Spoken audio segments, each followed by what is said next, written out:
ndaza yenyenyedzi iri kunamata nesu tavendaza kunamata nesu tavendaza tave ndimbobvisa heti timbonamata zvishoma ndaza yenyenyedzi iri kunamata nesuwo tavendaza tave kunamata nesuwo tavendaza tave kunamata ndachema ndaza yenyenyedzi iri kunamata nesuwo tavendaza tave kunamata nesuwo tavendaza tave kunamata ndaza yenyenyedzi iri kunamata nesuwo tavendaza tave kunamata nesuwo tavendaza tave kunamata yemeni. Baba vedu muri kumusoro kudenga, tapfugama pamberi peuso hwenyu Jehovha sevana venyu. Ndimi Mwari, makataura kuti gokunamatai musi nenguva, nenguva dzese dzakafanira kuti kunamatiwe. Makataura mukati kunyange tikadya, tisati tadya tofanira kunamatai. Tisati tabuda mudzimba medu tofanira kunamatai. Tisati tatanga kutaura zvatiri kutaura pamashoko edu tofanira kunamatai. Nekuti izvo miteuro yatinovakirwa nekunamatai kwatinenge tichiita kunotipa iro simba rekuti tigotaura zvine Mwari, zvekuti tisatukana kunyange mumaplatform chaimo. Mumaplatform haana kuvepo aya ega, asi makatofuridzira pfungwa kune vanhu vamwe vanoziva kuti muri kumusoro kudenga kuti vagogadzira maplatform aya tigoswera tichitandara. Saka tinge chikumbira simba renyu Baba kuti ripinde mune umwe nemumwe ari kushandisa platform kunyange paFacebook kana paWhatsApp, ashandise nenzira yamakatara nayo ine umwari nerukudzo. Pasava vanoda kutukana Mwari paradzai. Ndoziva kuti muri Mwari asina tsitsi.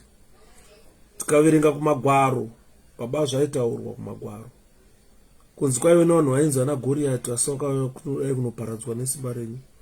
Kwaive nevanhu vaigara vainzi vatadzi asi zvakaparadzwa nesimba renyu. Kune vakadzika kune ngirozi dzinodzitaura kuti musaverenga magwaro. Inzwai nini mweya mutsvene unobva kumusoro kudenga, ndo uchakupai gwara rekufamba naro. Saka tichinamata tiri kumapostori tingida kunzwa imi Baba muchitaura muchitipa gwara nenzira yekufamba nayo. Asi zvineyo kuvana veZimbabwe hakuna asina kukura asingaverenge magwaro. Kuchikoro kwataiendeswa neZANU-PF kuti aiverengeswa magwaro kusvika tapedza, hapana anotaura kuti haana kuverenga gwaro rikuziva kuti Mozisi akafamba sei, Johani akafamba sei, zvese takazviverenga. Asi nekufamba nekukura kwatinenge takuita tinenge tichibvunza kuti manyorerwo azvakaita ndiwo maitikiro azvakaita here. Hapana here mumwe munhu akada kuisa pfungwa dzake imomo kuti zvigogona kuita sezvaanoda iye. Saka tichifamba tichinzwa mweya mutsvene waMwari kuti unenge uchitipa gwaro nehwaro hwakanaka hwokuti gogona kudai kuziva shoko renyu nemazvo. Ndanga chikumbira Baba kuti tungamirirai vese vachange vari pano paplatform zuva ranhasi vagonzwa ukuru hwenyu. Pasawanika anouya nekudai kudzimaidza nekuda kutuka. Uyai nekuparadza mweya wetsvina unopinda mune vanhu vanoda kuuya kuzotuka pano. Pana hapasi pekutuka, panhu patinofanira kuve tichifara, tichikudza mambo, tichikudza imi muri kumusoro kudenga. Tichiti kana wada kutaura mashoko akashata unonzwa muromo wako uchisungwa kuti zvawava kutaura hazvina kufanira. Saka sungai miromo yavanoda kutaura zvisina kufanira, tigogona kuve pano kunguva yatichataura kusvika tichinge tapedza Baba. Simba renyu rikuratidzwa pamusoro penyika. Tinotenda neukuru hwesu. Amen. Anzuri madzibaba, tachinamata kuti Mwari vagotinzwa kuti zvatichataura pano zvipinde mupfungwa dzemumwe nemumwe. Chiregai ndipfeke nguwani. Handina simba rekupfeka nguwani neshangu kana ndasvika pakubata basa raBaba. Ndasvika pakunamata. naye. Hakuna chatichaita pamusoro penyika tisina simba rashe, simba raMwari. Chese chatichabata totanga tapfugama takumbira kuna Mwari. Mwari ndo vane hwaro, ndo vanotipa nzira yekufamba nayo. Hanzi naane mbiri yemudzimu unoera usawanika uchisvina musodzi inini ndiripo mbiri yemudzimu unoera ukaona zvakurwadza zvakunetsa ndiedze. Saka Mwari ari kumusoro kudenga ndiye ari kutaura kuti vaedze. Hanzi kana nhamo dzikakwira zvakaita sei, uyai mundiedze. Tiri kutarisana naFaro watiri kurwisana naye. Nosaka mwana ndanyora ndikati Hitler nemunhu waainetsana naye, Mugabe aive nemunhu waainetsana naye. Apa tapinda kuna vatsvangira vachamisa. Vachamisa vari kutora kurwisana kukuru nemunhu anotungamirira, ari kunzi mutungamiriri wenyika yeZimbabwe. Vaimasoni Mnangagwa havasi munhu akapuwa simba naMwari rekutungamirira nyika. Kutungamirira nyika kunobuda kubva muna Mwari. Mwari ndo vane sarudzo yekusarudza kuti achatungamirira nyika ndiani. Nosaka muchiona tichiti kana tichida kutanga kutaura zvematongerwo enyika ngatitange tanamata taisa Mwari mberi. Makaona zvakaitika kumarondera kuti Satani akauya akapinda achida kumisa musangano wemarondera, asi vachamisa vakanga vabva kumba vanamata vabata minamato. Mwari akavatungamirira akati aiwa, ukakwauri kunosvika mwanangu vachange vakavhara vana Satani kumberi. Hazvi kutadzise kutaura nevana vangu, ndichakuunganidzira vana vangu ugotaura navo. Vachamisa vakasimuka vakataura zvavaida vakapedza, vakasimudza vakaenda kunonzi kuBeitbridge. Vasvika kuBeitbridge makaona zvakaitika mashure akaitika. Kune vemapepa nhau, vanyori venhau, vanyori venhema vakatanga kutaura. Mweya unoti mazano angu haapere ndo chokwadi. Vakatanga kutaura vachamisa vari paBeitbridge. Vemapepa nhau vakanga vanyora kunyepa. Pamunonosvika kuBeitbridge hakuna kana vanhu vese, hapana kana chamisa munhu waanowana ipapo paBeitbridge. Kwakanga kuri kutaura kwenyama, kusiri kutaura kwembiri yemudzimu unoera, kusiri kutaura kwemweya mutsvene. Mweya mutsvene waMwari wakati chiregai ndikuratidze kuti Beitbridge iri kutaurwa ine vanhu vayo. Vakauya vakapenda duli vadzimu vakaita yellow. President wakasimuka kubva kuBeitbridge vakananga kuSholosho. Zvesholosho handichatauri nekuti zvamaona kuSholosho aya anonzi mashura. Are ndoronzi shura revanhu. Ndatomboti asi Sholosho ndo stronghold ye-CCC here. Again mbunwa mteuro.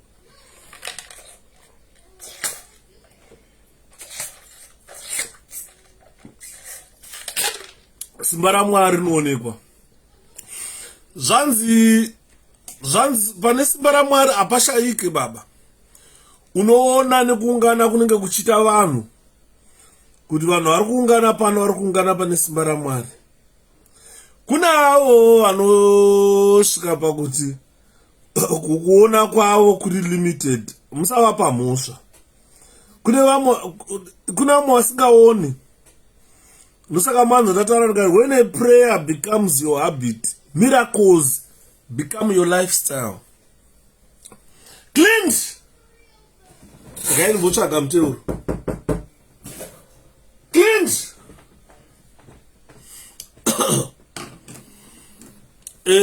Hanzi kwakaipa nhasi, kwakashata mukoma Humphrey. Pane zvandoda kutaura zvinokosha. Ndichererewo baba. Cherai muzadzi. Pane mashoko andinawo anokosha zvikuru. Andoda kuti vana veZimbabwe vabate. Mukoma 𝗂𝗵𝗶𝗶 makadini. Welcome. I've got a problem that people are saying, please dwell much in English. I will try to speak in English and mix it with a little bit of Shona, or speak in Shona and mix it with a little bit of English. We have got people, believe me, in Zimbabwe we have got people who come from Mashonaland who do not understand English. Mkoma Gibi, how are you? Atete Melissa, people who do not understand English. You can find them in Mashonaland, in Matebeleland, anywhere. You can find those people. Zimbabwe yese from all corners yadaira isimba raMwari. Matopedza mukoma Victor. Iro ndo simba raMwari ratiri kuratidzwa. Handichazivi kuti pane mumwe here achada kuona simba rinopfuura ratiri kuona simba raMwari. Mr. Yuda hanzi heti yatajaira iripi maswera sei. Ndana mukoma Tindo. Nhasi ndamboti regali handitsvete parutivi. Bareta ndotsveta parutivi. Zvandoda kutaura nhasi zvine simba raMwari mukati. President Chamusa varova rally nendevele nhasi. He did it last time ku White Seat Stadium. And he did it again in Sholosho. Ndosaka maona ndati nombobvisa bareta, nombobvisa yellow regalia, nombokanda parutivi. Nditaure ukuru hwaMwari hwandaratidzwa muna baba Chamisa. This time around ZANU-PF inowacha chete. Matopedza mukoma Shona. Ndokwazviri kunanga. Remember, we had Hitler in the world. Nobody today likes to be associated with Hitler. Hitler, he joined the Nazi Party in 1919. That was Adolf Hitler. When he joined the Nazi Party, he joined it in 1919. In 1999, we formed MDC.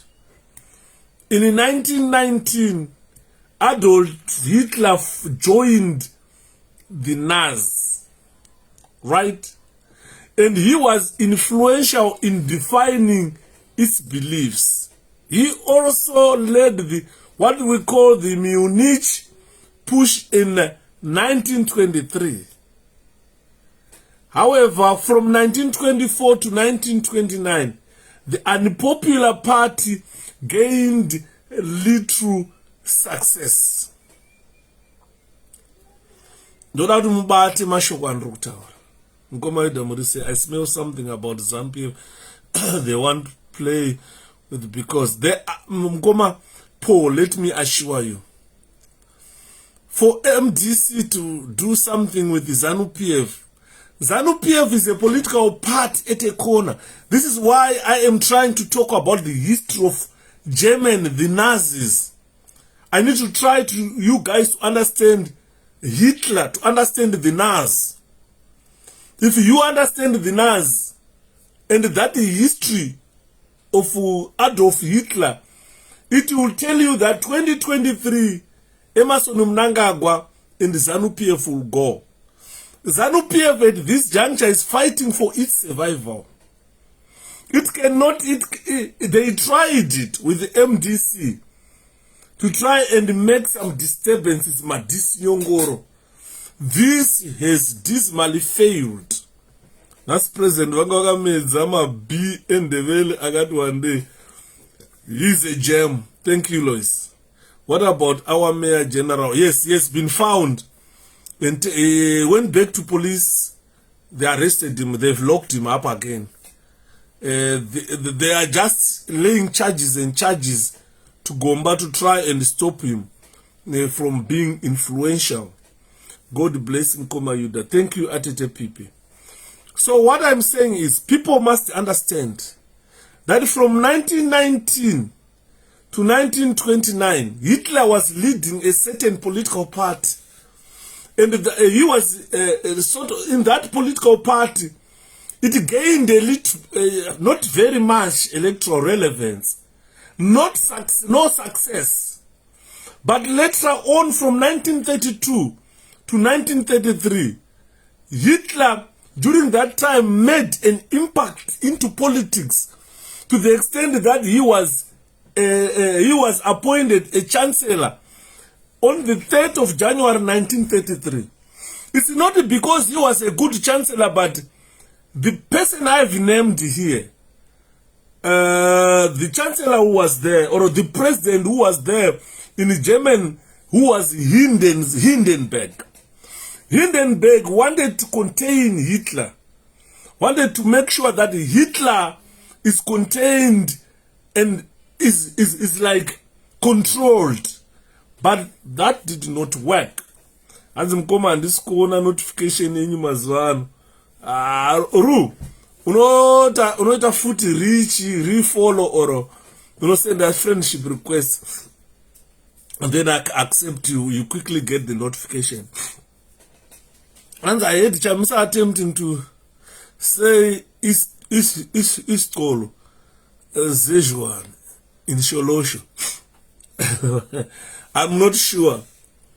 Because today I was not concentrating on the president's speech, because I know he is delivering the same speech, but what he's doing is launching �CCC, selling its policies and its ideas to the people of Zimbabwe. Sholosho is Zimbabwe. Hans Muguziwa history Mkoma, he was also known as a fooler. Yes.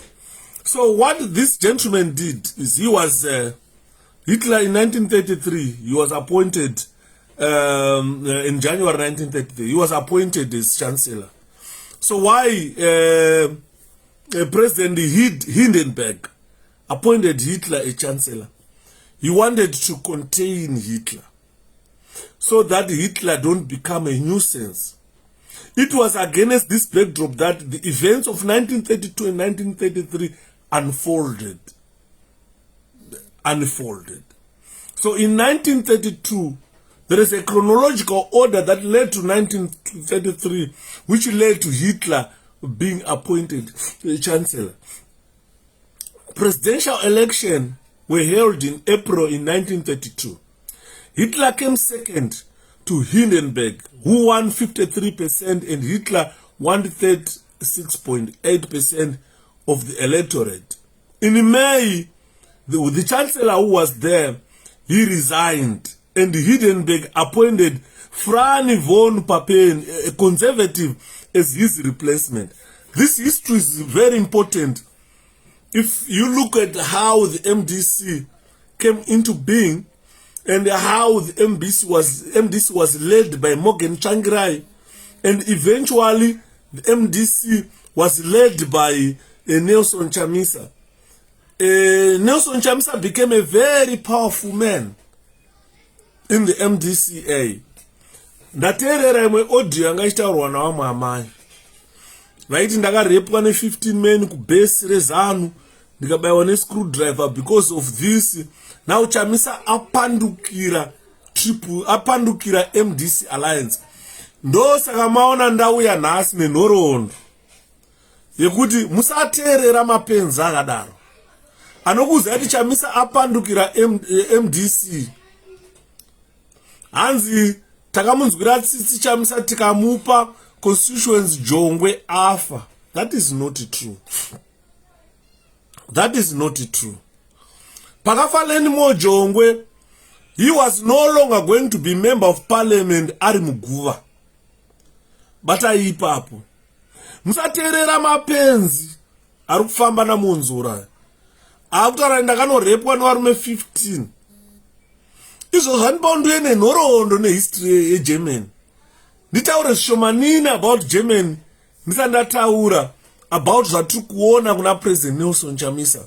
Ndosaka maona ndataura ndikati tisatatanga kutaura zvatinoda kutaura zuva ranhasi, ngatange tanamata, totange taimba nyanda zayenyenyezi iri kunamata, tinamate pachipostori, titaure mashoko ane rukudzo.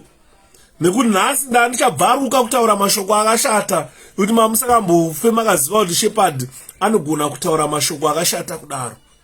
Asi ndati Mwari, tanga ndakumbira kuna Mwari kuti vandipe simba rekutaura mashoko ane umwari mukati, ekuti kana ndakutaura handituki. Anditi manzwa antanonoka atete masi. Saka mashoko andiri kutaura ndeyekutaura ndichiti vaHitler vakabva vanzi Hitler imimi chiitai chancellor. Inini Hindenburg ndoita president, ndoramba ndiri president. Nguva iyoyo kwakabva kwaita inonzi Reichstag elections in July 1932. Kwaitika ma-elections, the Nazis became the largest part. Ma-elections akaitwa. Nazi yakawana 230 seats. Hitler ndobva demanda kuti ininika tane masisi akawanda saka inini ndoda kuitwa chancellor. Registered elections called by 𝗂𝗵𝗺𝗶𝗶 to try to win a majority in parliament. Nazi is lost muna November. Vaona kuti Hitler akudemanda kuda chancellor. Pabva padaidzirwa imwe registered election yakazopita kuti Nazi lose about 34 seats. But despite losing those 34 seats, vakasara vane 196 seats in parliament. Muregistered yawo. Muna December, 𝗂𝗵𝗺𝗶𝗶 aona kuti zvaramba zvaida ndokubva aresign. President Hindenburg ndobva vaita appoint kuti 𝗧𝘀𝗃𝗃 became the chancellor. He was an army general. As chancellor, he tried to split the Nazi, asking a leading Nazi called 𝗂𝘃 to be his vice chancellor.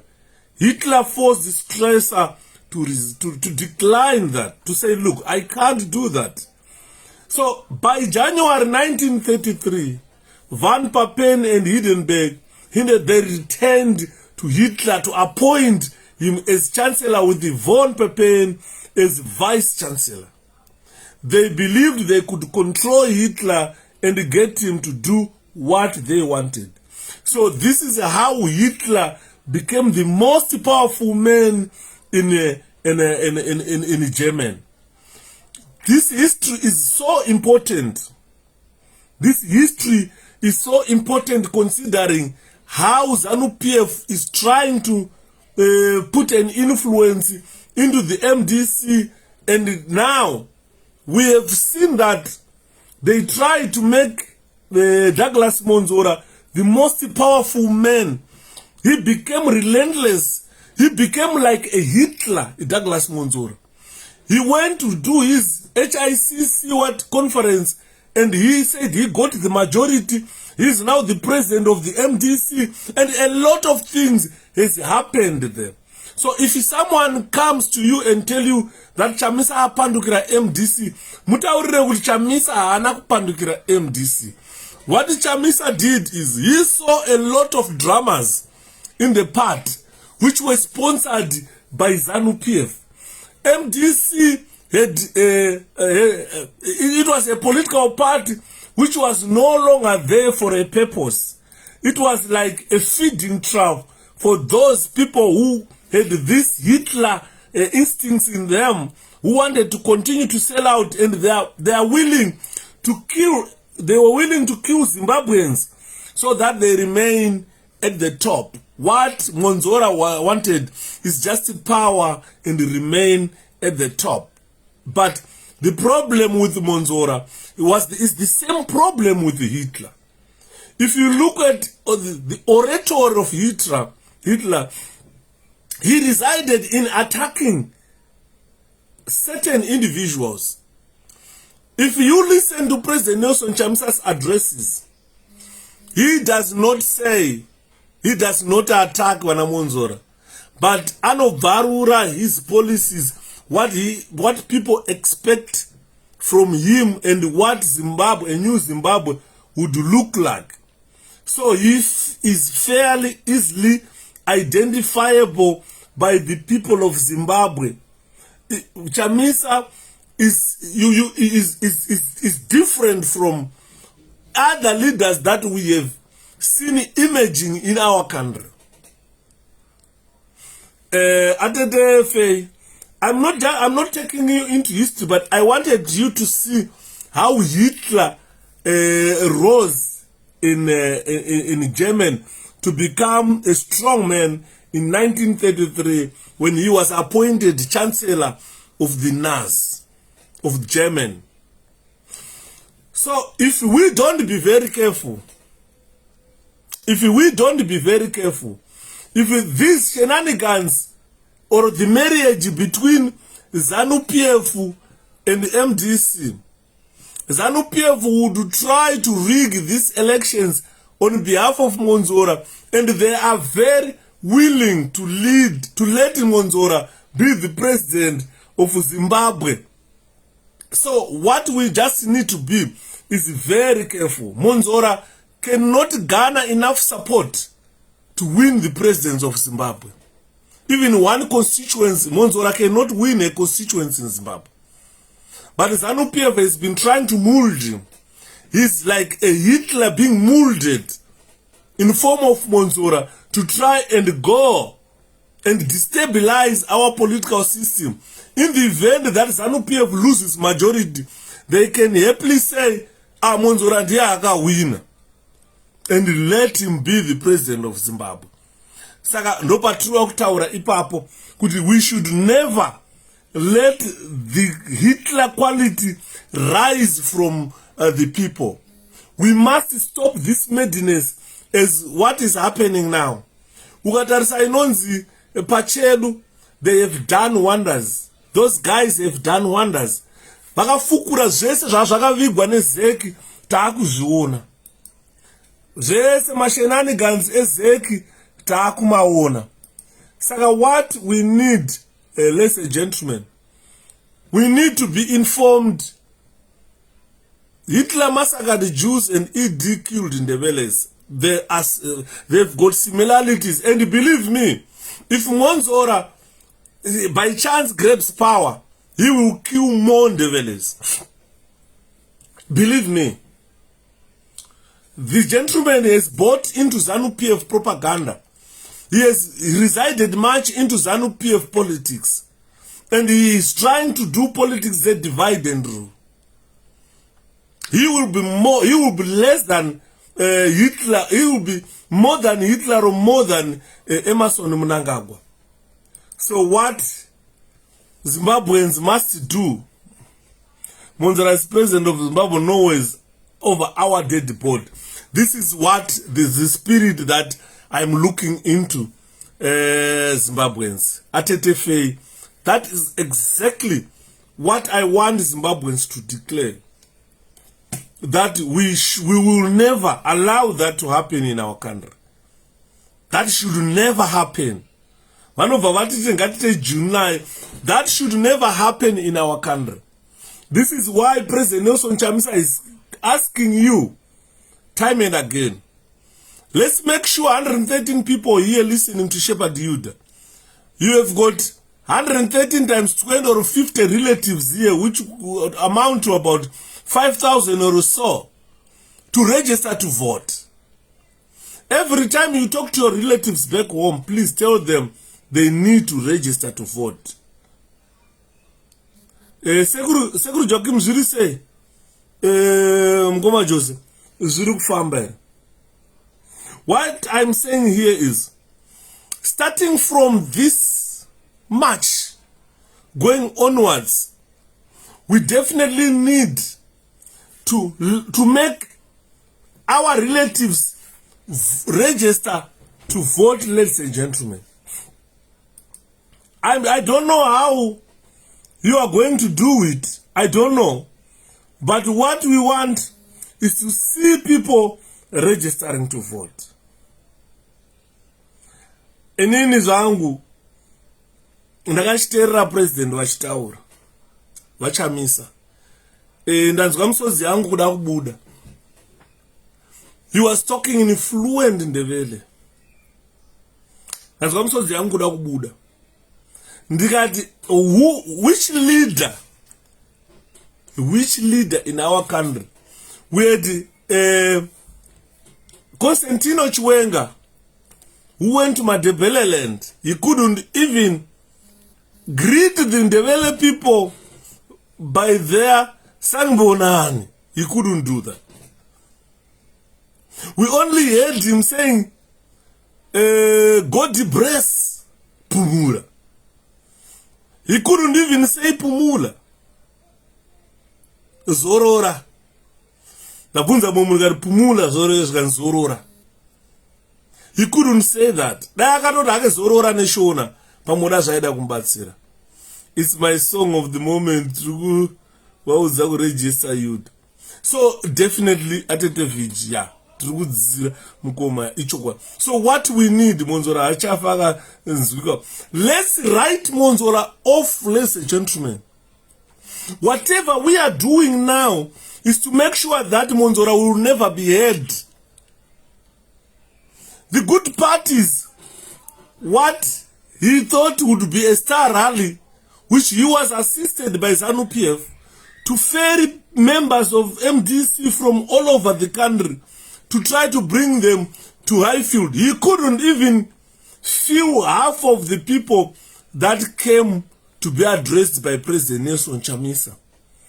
So we have managed to seal Monzora coffin now, and he is now politically dead. What you witnessed in Highfields, in Zimbabwe grounds, is a political coffin where Monzora has finally been laid to rest. Politically, Monzora has finally been laid to rest. Did anyone saw Monzora Mosa and say, yeah, his motorcade, if you look at the car he used, look at the number plate of the car Monzora used. It is a something, then 62,000. Do you know what? When Komich was asked how many people are here, he just looked at Monzora's car and saw the number plate and then say 62,000 people. If you count, I don't know who taught Komich mathematics. I don't know how you would count 62,000 people among us, a crowd of less than 700 people. Then you count 62,000 people.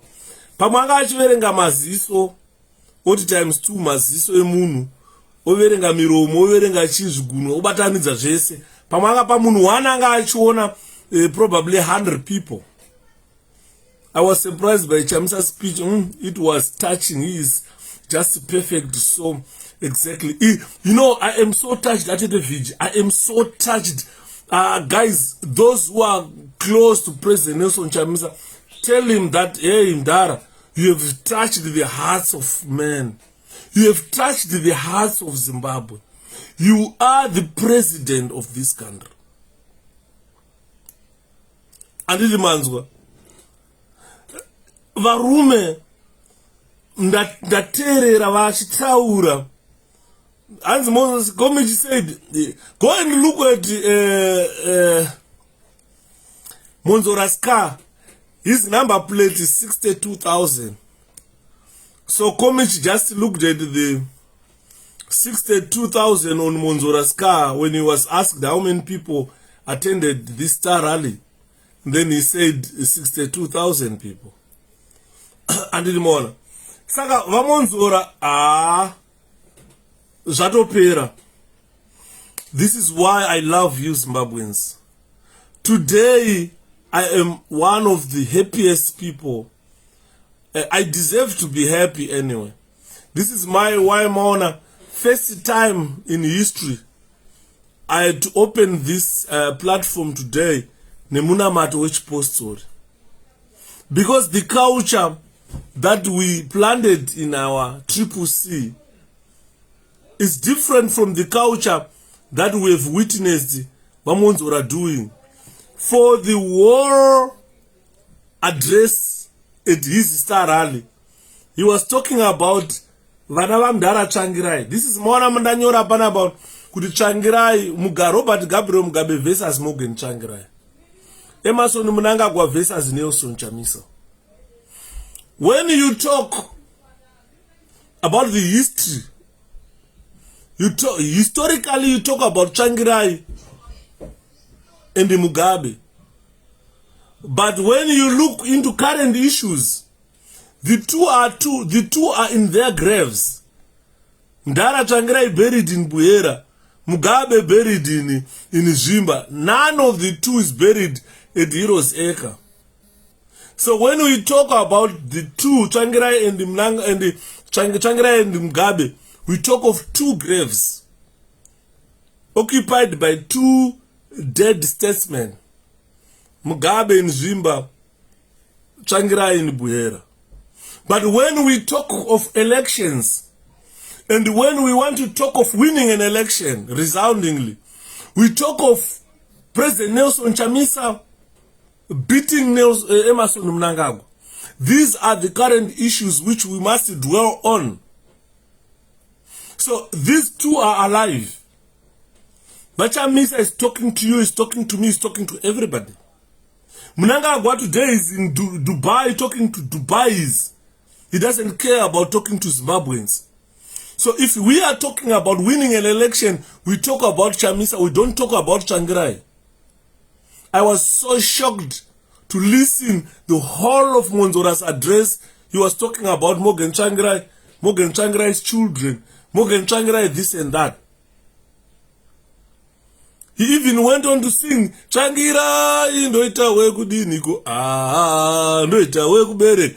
How can you babura a dead man? Let him Dara Morgan rest in peace. We totally have nothing against Tsvangirai. He was our first president in the MDC. And he was our last president there before we left the drama.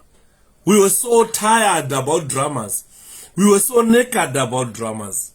Therefore, we looked elsewhere for life, political life, because we had people who were bought to come and destabilize the party. People who came with the spirit of Hitler of destroying the Jewish people in our part. So we say to them, please, sarai zvakanaka. Isusu taenda. Anditi mona. Isusu taenda sei? Taenda. Saka imi musarai zvakanaka. Kana pamunenge masara zvakanaka, momeka sure kuti mugare zvakanaka musazorovana. Nekuti isusu zvemadrama takati bodo kwete. Takuda vanhu vari serious kutora nyika kubva kuZANU-PF. Varume sei ndavhura nemunamato. Vana veZimbabwe vari muZimbabwe vanhu vatambura vakomana. Ndakumbira kuna Mwari kuti nzwai tsitsi. Vana venyu vari muZimbabwe vatambura vanetseka. Kana maZimbabwenzi akatadzira Mwari, ndangachinamata ndikati Baba, punishment yamavapa yakwana. Shamu yamarova nayo vana ava yakwana. Ukafamba muZimbabwe unoona vanhu vachitange mapenzi kutaura ega, munhu achitaura ega. Ukafamba muZimbabwe unongoona vanhu vakasimudza migomo yemvura vachibva kumarwizi kuenda kudzimba mutauni, hamuchina mvura mupombi. Ndati nhai Mwari, ishamuridziko yamunorova nayo vana venyu ava, musingavanzwire tsitsi. Ukaona vana vari muHarare havachaendi kuzvikoro. Vana vari mumatauns havachaendi kuzvikoro. Vana vakuswera vakatakura madhishi emusika emadomasi. Ukatenderera paseri unoona kamusika kemadomasi nemaputi. Ndati nhai Mwari, zvorevei izvi? Asi nyika pamakati muchaparadza nyika nemoto. ZANU-PF watove moto kauyo wamakuparasa nyika nawo. Nekuti hapana pasiri kutsva mukapinda muZimbabwe. Ukapinda muHarare vanhu vari kutsva. Ukaenda kumusha vanhu vari kutsva. Hapachina pasiri kutsva munhu munyika yeZimbabwe. Ndati nhai Mwari, iyasha murudziya maakurova nayo vana. Unoziva kuti nguva yandainamata nezuro, ndichinamata ndakaratidzwa ngarava. Yainzi ngarava yaNoa. Ndakukudzai, ndakati ndichinamata nezuro, ndakapfugama ndichinamata. Ndaingofunga kuti zvinhu zvanangarava zvinhu zvingori biblical zvinonyorwa mubhaibheri. Ndakanamata ndikaratidzwa ngarava. Zvikanzi uri kuona ngarava iyo iri kuvakwa mwanangu, ndikati ndiri kuzvinzwa Baba. Zvikanzi munhu ari kuvaka ngarava iyo ndakakupai kare, ndakakupai mutungamiriri ari kukudzai uyai tivake ngarava. Endai munovaka ngarava imi. Mkoma Willard, hanzi mune chipo mudhara. I'm always following your Facebook live. Chokwadi chenyu chakanyanya. Ndinorwadziwa nekuti vachamisa vari kukutaurirai vanhu veZimbabwe kuti kutambura kwamuri kuita kuti takusvika kumagumo. Takusvika kumagumo. vachamisa vari kuti yaiti vake ngarava. Unoona benzi richiramba rakati kwati kwati namonzora. Wotarisa star rally yenyu nevanhu 700 pasi rese reZimbabwe. Honestly muri kuendepi namonzora? Mwari vati kupai chamisa uyu. Uyai muvake ngarava, pindai mungarava mune maguta. Nyika yeZimbabwe haina chaisina, asi yaakurwadza kuti vanhu varimo vari kuita kunge mapenzi. Ndakati chinamata nezuro, ndakaona chiratidzo chengarava. Ndikati Mwari vandondiratidzei. Izwi rikataura rikati, aripo murume ari kutaura kuti pindai mungarava, uyai muvake ngarava. Imimi moramba kuvaka ngarava. Moramba makati kwati kwati nevatadzi. Moramba makati kwati kwati nevanhu vanonokutengesai kuti vanhu ava vangavafe nenzara, tipei tidye tichiguta. Imimi muchifa nenzara. Nyika yeZimbabwe yagwadama varume. Ndakukutaurirai. Nyika yeZimbabwe yagwadama. Musafe makanyeperwa kuti pane chichaitika kana chichatwasurwa neZANU-PF. Hakuchisina. Hakuchisina zvachose. Musafe makanyeperwa kunzi someone will come and redeem Zimbabwe out of this dongas where it has been pushed by ZANU-PF. Ladies and gentlemen, the situation in Zimbabwe has surpassed the level that it reached during vana moyo pavaitaura kuti the situation has reached a certain level. Hanzi naNcube, are you a prophet? I am not a prophet. Honestly, I am not a prophet. But what I see visions, I can hear the voice. I was praying yesterday. Pandakakata live in Chinda Chitunda kuenda kunonamata Sandarara. I saw that vision coming to me. I heard that voice rechitaura kuti pane munhu ari kutaura kuti vakaengarava. Kana musikade kuvakaengarava muchafa muchitambura. Toparadzwa nezvatoziva. Hapana asiri kuziva kuti vachamisa vari kutenderera pasi rese vachitaura kuti munhu wese rejesta kuvhota ndokuvaka ngarava kwatakaratidzwa naMwari. Nyoresa kuvhota, tivake muziro wengarava mvura isapinda. Topinda mungarava imomo tosiya ZANU-PF panze. Mwari woparadza ZANU-PF. Iwe woramba. Unonzwa benzi richitaura kuti hanzi monzora. Chii chinonzi monzora? Ndakaseka ndikati vanhu dai vaiziva word rekunzi monzora rinorevei. Amai mutevera monzora. Izwi rekuti monzora kuti rore chiputukezi chimozambike ote chiputukezi but chimozambikeni chiya chisena kuti monzora chisena. Uchazonzwa umwe munhu achindirambira pano. Ukaenda kunyanga unonzwa katerere kuborder Mozambique neZimbabwe kuti monzora chisena. Chiri chisena chine zvazvinoreva. Unoziva chonzi chisena chakarara sechishona. Monzora anomuziva chimhunga chaicha chinenge chapera tuvana chasara changoita chigurinywa. Dai chiri chibage maiti chigurinywa. Monzora chigurinywa chisisina kunyange netuvana twacho tutubage tuya tunotenderera mhunga tuya hapasisina. Chigurinywa ndo chinonzi monzora. Chisena icho chandiri kuudzai. Andiri manzwa. Ndotenda sekuru. Hamuchafanirwi kutevera chigurinywa chisisina chekuti shiri dzikamhara dzinodya.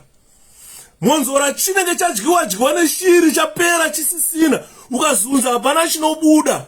Angosara chigufu chechi chigurinywa chokukanda uko chete. Hapachina mhunga dzacho ipapo hapachina dzekuti shiri dzinodya. Ndo chinonzi monzora. Musatevera chinhu ichocho icho. Ndashandisa zita rekuti mugurinywa kuitira kuti makorekore vanzwe kuti chinonzi monzora chii. Chigurinywa handimoziva chimhunga cheche chinenge pwacha chinenge pwacha chimhunga chiya chinenge chetumhunga twacho chinenge twakatenderera twese tunoibva tuya twamunozopura chinosara chacho mapura mabvisa icho chiya chigurinywa chacho chiya ndo chinonzi monzoro. Ndinoshamisika kuona munhu achiteera zita rakadaro. Ndakambonzwa vachamisa vachidaidzira vachiti ichi chikomana chamaona ichinonzi chamisa zvine zvazvinoreva. Mwari havazongokupai vanhu vakadaro vobva vapinda mupolitics mufield repolitics ka1. Ndakabvunza mumwe munhu ndikati Mnangagwa zvinorevei? Hapana kana akambondipindura pano. Ngatibvunzei vana Eustace kana vanhu vekumasvingo ndibatsirei. Ndii munobva kumasvingo nana zvishavane iko kunana kweko kumberi kupasi uku. Midlands ano Midlands. Mbondiudzai kuti Mnangagwa zvinorevei. Ndoda kuti muone chiprofita chiripo chakaiswa naMwari pamusoro penyika chiri kunzi vhurikai maziso enyu muone. Andini muri kunzwa? Ndatini hazina sekuru Mutsengi. Sekuru Mutsengi chinjaisare nyore kuti Douglas iri. Ingosiyai pakanzi humba Mutsengi apo toziva kuti sekuru wasvika. Andini manzwa? Pane mupolitics zeZimbabwe nhasi mune game riri kutambwa kudai so. Game remazita. Mazita aya ane zvaanoreva. Ndikabvunza zvakafanana naEustace. Zvakafanana naEustace kuti ndikada kubvunza Eustace kuti Mugabe zvorevei. Haana chaanogona kutaurira zvorevei. Ukabvunza panapa kuti Mnangagwa zvinorevei. Hapana anogona kutaura. Ameno mukoma chapenda mavati Zambian name. Amuna anga agwa. Murume wangu wadona. Zvine meaning izvo zvazvi. Amuna anga ine agwa. Saka mbuya vakamhanya vakanoti pepani zvikanzi bwerani kunomupeza amuna anga agwa. Vanhu riri kunoona mudhara akaisa gotsi mudenga. Akaisa ndebvu mudenga. Ati amuna agwa kunyumba. Vakamhanya vanhu vakanoungana vakanosvika vakaona zveshuwa mudhara akaisa chirebvu mudenga. Mudhara adona. Ndopakabva kuti amuna anga agwa. Amuna anga agwa. Murume wangu wadona. Ndo zvazvinoreva. Asi kumaZimbabweans hazvikwane izvozvo nekuti icho chiZambian. Chinyanja chinonzi amuna anga agwa. That is nyanja. Murume wangu wadona. Ndo zvazvoreva. Saka mukabva imimi muna president wenyika anonzi amuna anga agwa kudonhaka uko. Hansi kobiti zvoreva asking for my bodyguard. Zvazvoreva biti zvoreva mwanasikana wanhingi. Anonzi abiti. Wanzwa here ndikuudze. Biti zvinoreva kuti mwanasikana wanhingi. Zvoreva kuti abiti shepherd. Flora anenge achinzi abiti shepherd. It's very simple. I can tell you that my daughter Flora. If you want to call my daughter Flora, anonzi abiti shepherd. That's where this word came from. I think from now wakuziva nyanja. Abiti shepherd. My daughter is abiti shepherd. Your daughter is abiti. You abiti Eustace. Mwana wako msikana Eustace wewe anonzi abiti Eustace. Mwana wangu msikana anonzi abiti shepherd. Ndo zvazvoreva chete izvozvo. Asi ndikakubvunza iwewe Eustace kuti Mugabe zvorevei hauna answer. Ndakuudza pana kuti amuna anga agwa zvoreva kuti murume wangu wadona. Inyanja which tells you that handei kumba umonoona murume wangu wadona. vari kuwa vamunangagwa amunaja agwa tu amagwa amunaja ari kugwa vachadonha vakurava. That's what it means.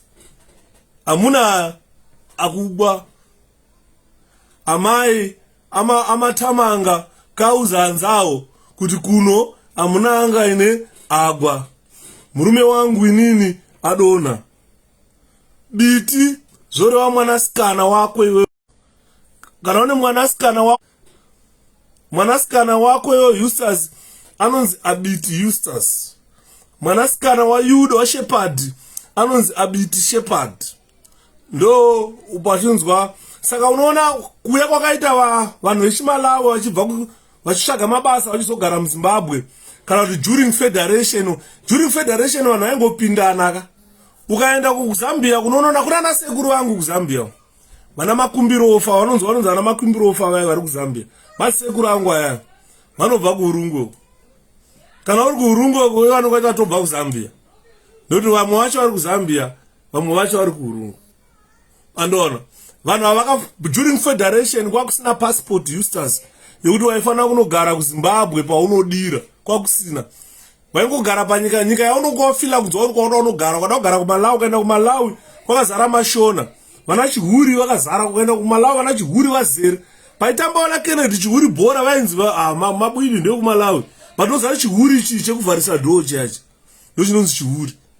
Ukaenda kuMalawi vakazara vana chihuri andiri kuona because during federation wogara kuSouthern Rhodesia kagara kuNorthern Rhodesia wogara kuNorthern Rhodesia.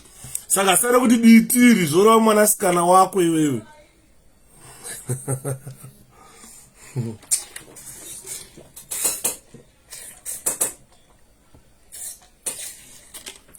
uchada kuti ndirame ndiri teacher Eustace bosi ukagara une vanhu vasingazive vakaita sewe ndicharamba ndangoramba ndiri teacher ndingodzidzisa upenyu hwangu hwese ndakutofa ndichidzidzisa kuti Eustace ukaona pakanzi Biti zoreva kuti mwanasikana wako iwewe Abiti Shepherd mwanasikana wangu inini.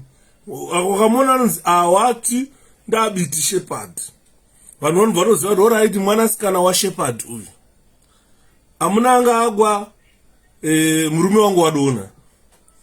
Wobva ipapo uchienda pakuti Mugabe Eustace hazvina zvazvoreva zvazvo. Ndakambobvunzwa nekumasvingo kunana Mugabe vari koko. Ndeshamwari yangu yandakashanda naye uprison ainzi Mugabe ave nemukadzi ainzi Grace. Mukadzi wacho akatorambirwa kupinda basa akanzi wose uchinzi Grace Mugabe andiona nemakwana anga asina musoro aya. Saka nyaya yekutaura parapa ndeyekuti pazouya murume anonzi Chamisa.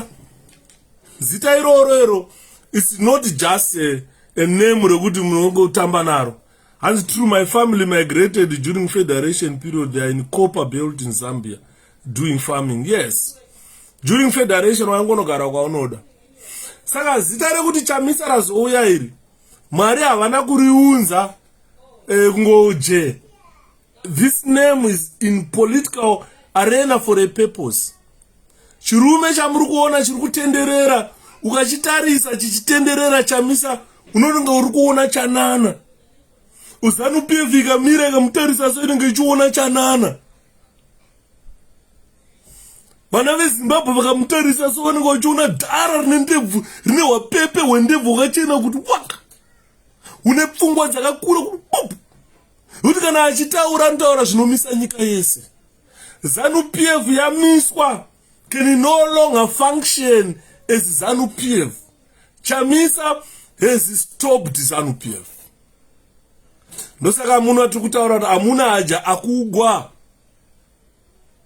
nekuti vaChamisa vamisa. Zvandiri kutaura ndati regai nditange ndanamata ndisati ndatanga kutaura zvandiri kutaura.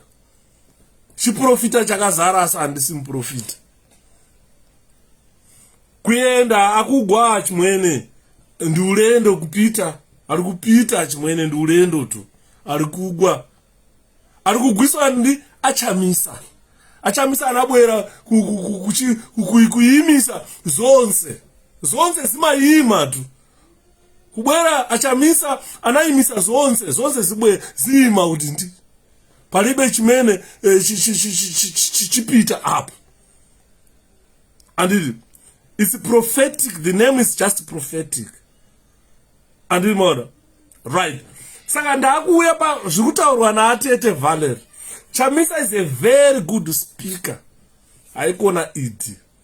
God is revealing to you. Idi, when he's speaking, you can tell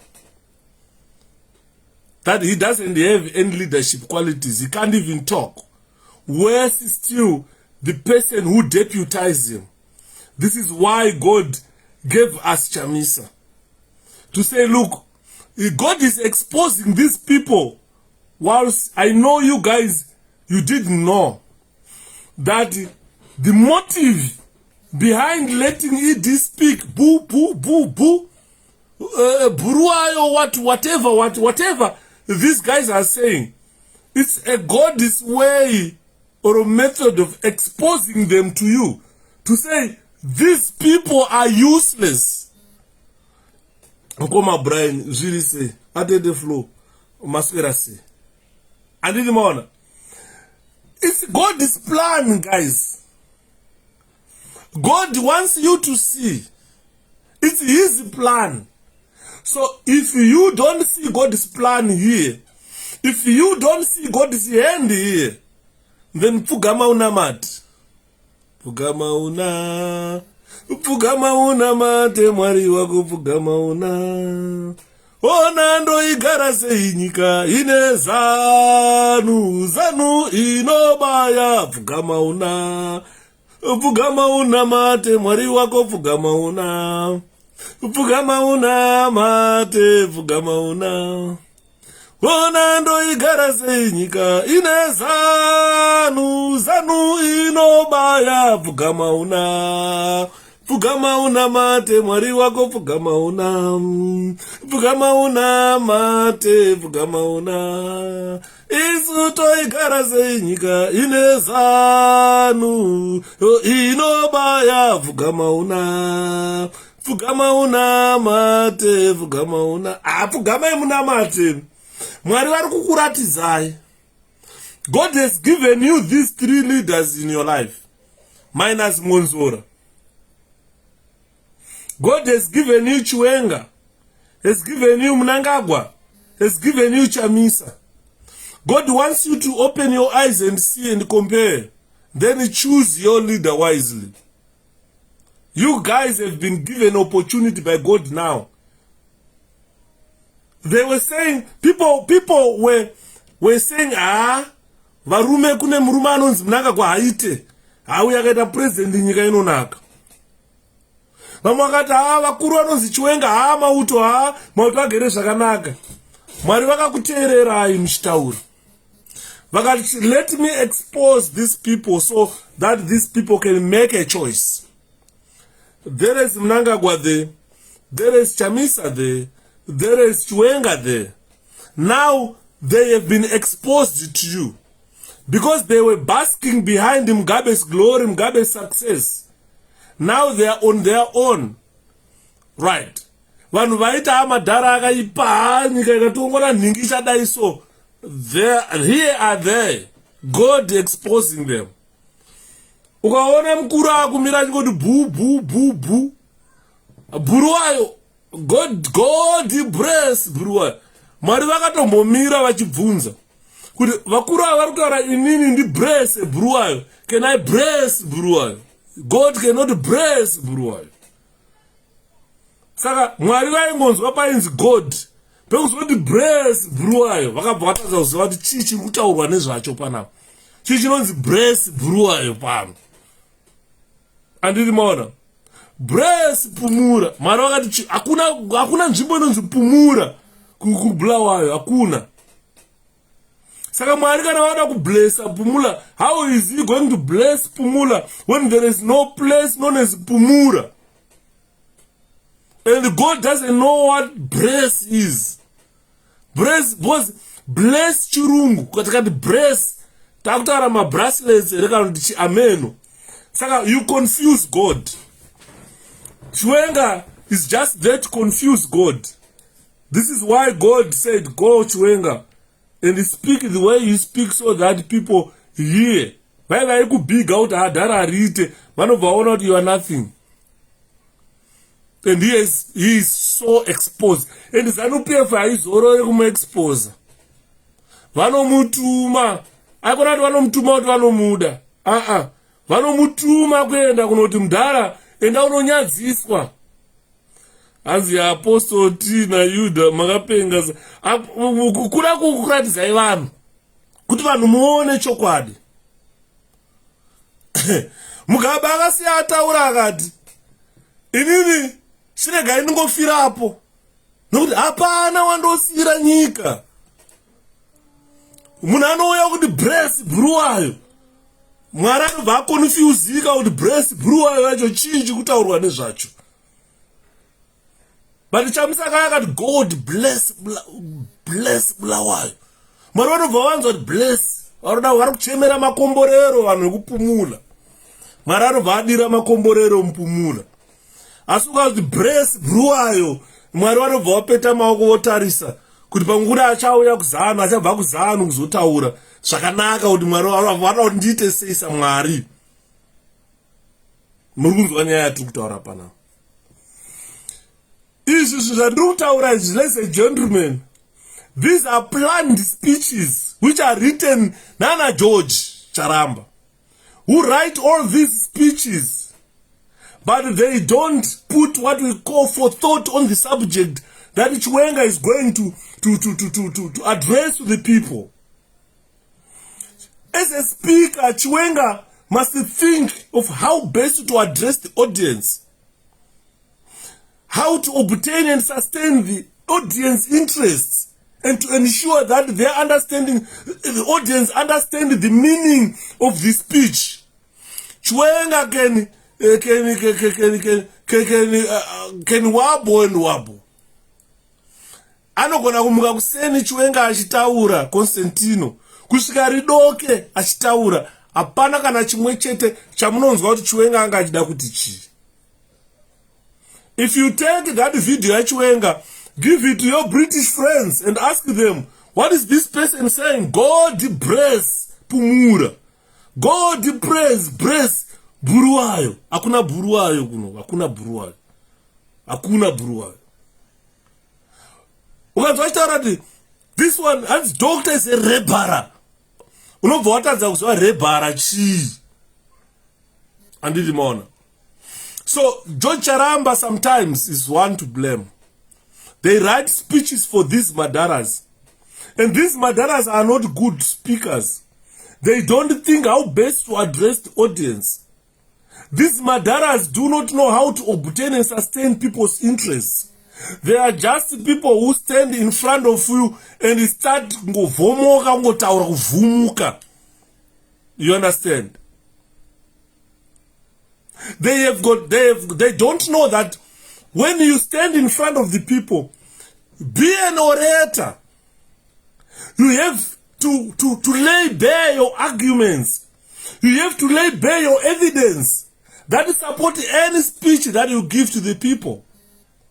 The order and arrangement of these arguments must be linked together so that the speech makes sense.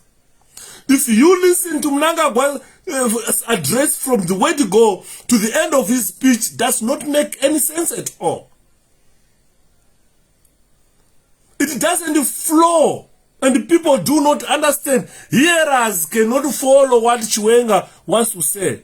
Remember, guys, I gave you an interview that Chiwenga did in DRC before he came back from DRC.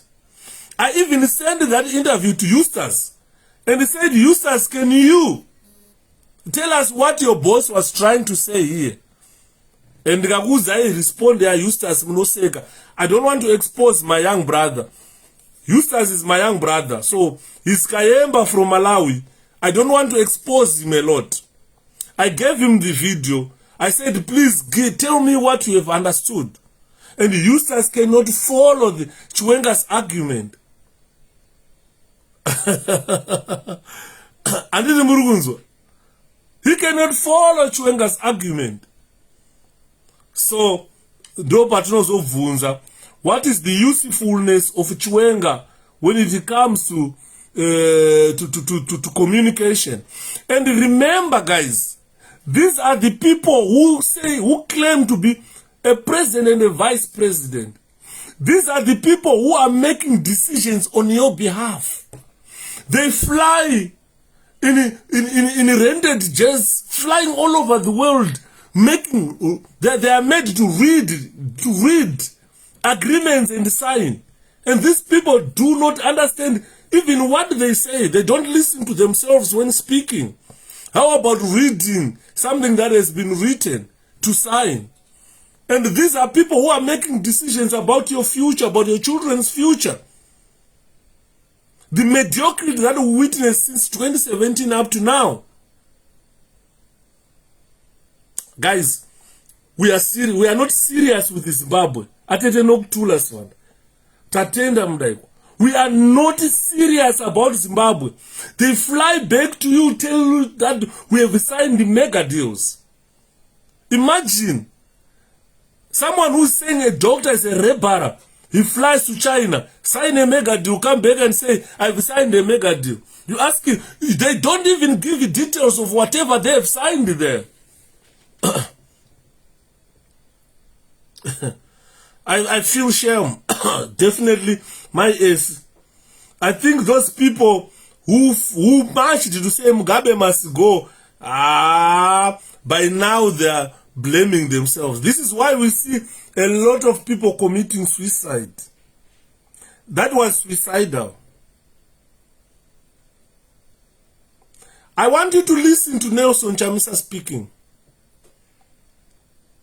As you lot Assyria. Honestly, Eustace here, I gave him the video at DRC airport where his vice president was speaking to the journalists. And you know what Eustace told me? He said, this gentleman speaks fluent Russian. This is why he can't speak English. That's Eustace for you. He told me 𝗠𝘂𝗴𝗶 speaks fluent Russian. This is why he can't speak English. That's a response I got from Eustace. I can read it, Eustace, if you want. I've got it here in the phone. Can I read it? Your response about 𝗠𝘂𝗴𝗶's video. I was so surprised. I was so shocked. Considering that Eustace comes from a family of educated people like Mugabe. Bajoy, I read it. All right. All right, Eustace. I'll read it now. Let the phone charge 2 minutes. I'll read your response. Eustace told me that 𝗠𝘂𝗴𝗶 speaks fluent Russian. This is why he can't speak English. Sorry to ask any news about Honorable Gomba. He has been detained again. Boss Gomba was abducted, taken to 2 brigade, tortured and lost everything. Now they took him back again. He's in custody right now. That is the news that we got for Honorable Gomba. But I'll continue to find out. So what I'm saying, Eustace, the audience can be composed, Eustace, in different ways. Some might be large groups seated in rows or small groups of people, for example, employees at work. The people the rhetor is addressing might even be out of their view. It is important for the speaker to establish the audience's beliefs, values, and experience beforehand. This is the technique that has seen President Nelson Chamisa winning the hearts of the people. Even God can tell you that I've sent that young man to help you. They are preferring charges against him again. They are saying, Pamba Pavo, Argunzi Vagomba Vaga register kuvota. Mosha Varupomerwa. And the Vaga register kuvota, chance address Kumbaba Baba. Zikazipaneva Pamba Pavo, Pano Garapano, and Koruf. Mari register to vote.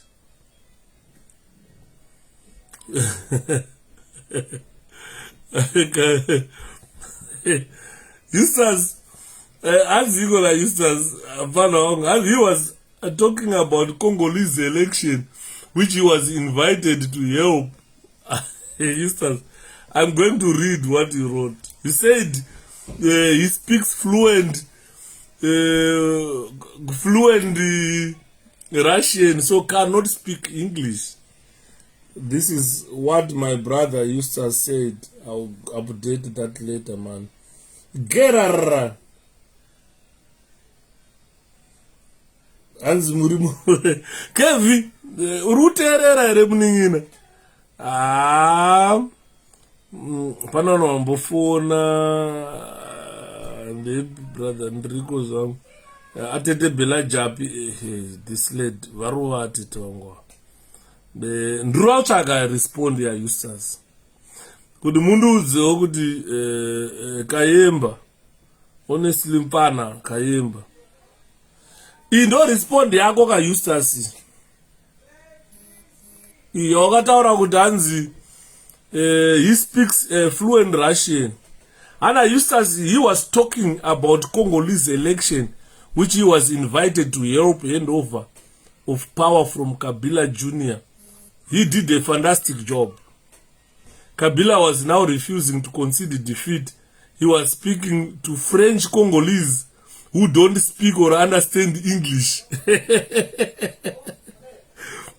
Trained to speak all sorts of... Eustace, this is your response. When you said he was speaking to French Congolese who don't speak or understand English. So you are saying that the type of English that he was speaking here is Russian English that will make him, with those Congolese, understand him. Andimaona ere zvutaura na Eustace. Has trained to speak with all sorts of people. These military people. And Chwenga is trained to speak with all sorts of people. These military people. This is the response yakabva kuna Eustace. Kana ndichinyepa Eustace otaura kuti mndara muri kunyepa. Eustace, wakapenga mndara wangu. Wakapenga mfana muningina. Ndoda kudzosera charger panapa. Aditi phone yangu ini. Idzime last time yakangongoti dzi tikange tapinda padambudziko. Andiri maona. Saka ndo zvakataurwa nava Eustace zvandataura panapa. Ana kunyepa ndo zvakataurwa nemunin'ina wangu. Zvikanzi anga achitaura kuma French Congolese vasinganzwe chirungu. So if you try to follow the argument, kune zvaida kutaura doesn't make sense. It doesn't make sense. Totally doesn't make sense. Saka, what we are, because here, Eustace, if you look at the designing of his speech, if you want to say as it depends on the audience, this was on the news. Even BBC, BBC, CNN, everywhere, this was on the news. If he wanted to tailor-made his speech depending on the audience that he had during that time, definitely he did not make any sense. And all. If you think, both Chwenga himself, he cannot compose a speech inside his brains. What he says and what he thinks, they don't connect. His brains think this and his mouth speaks different things from what his brains think. There is no connection between his brains and his mouth. I need to be honest with you, my friend, my brother, Eustace.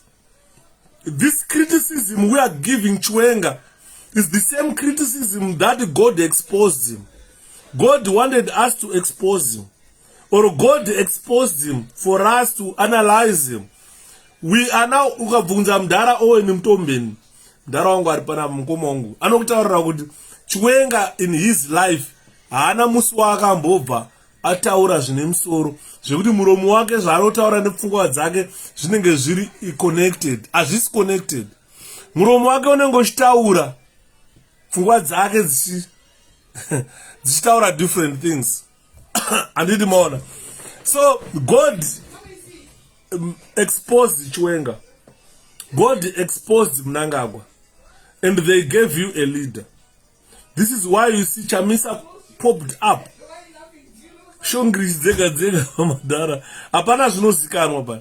No one what imagine. These are the people we send kuma Arabs. Guys, inini I grew up a Muslim. Ndukunyeperai. Kana wakamboona vanhu vanorizina. Vanhu vanoshandisa brains. Arabs. Hakuna pasirese panapa ndakamboona vanhu inu vanorizina. But I am telling you, the Arabs vanhu vanoshandisa brains. He's very ignorant. Because if you don't reason, you lack intelligence. When you lack intelligence, you are ignorant. You are ignorant. He is very ignorant. He is not someone you can say, go and negotiate mega deals about Zimbabwe. You end up being given assembled buses. If you want to see that these people are not intelligent at all, you end up receiving assembled buses. And you celebrate buses. This tells you that these people are not intelligent. If you had to send the President Nelson Chamisa or Vice President Welshman Ncube to go to Belarus, he was never gonna bring assembled buses to Zimbabwe. Never. There is no president in the world who can go and bring assembled buses in a country and celebrate that. Never. This is why where you tell that people are ignorant and the people are not intelligent. That's where can I get the video of the general in Congo? I've got it in Goma Claudius. You just hit my WhatsApp, then I'll just forward it. I've got it. So you tell someone's telling he's intelligent. There is no intelligent man who wants production in his country to go and bring assembled buses. You want to create jobs in your country. How can you bring assembled buses? You are supposed to bring kids. Then we have got engineers in our country. Study their kits. What material was this made of? And this. Then we make our own parts. We sell those buses. We assemble them in Zimbabwe. We sell them. And we make parts. We sell those parts.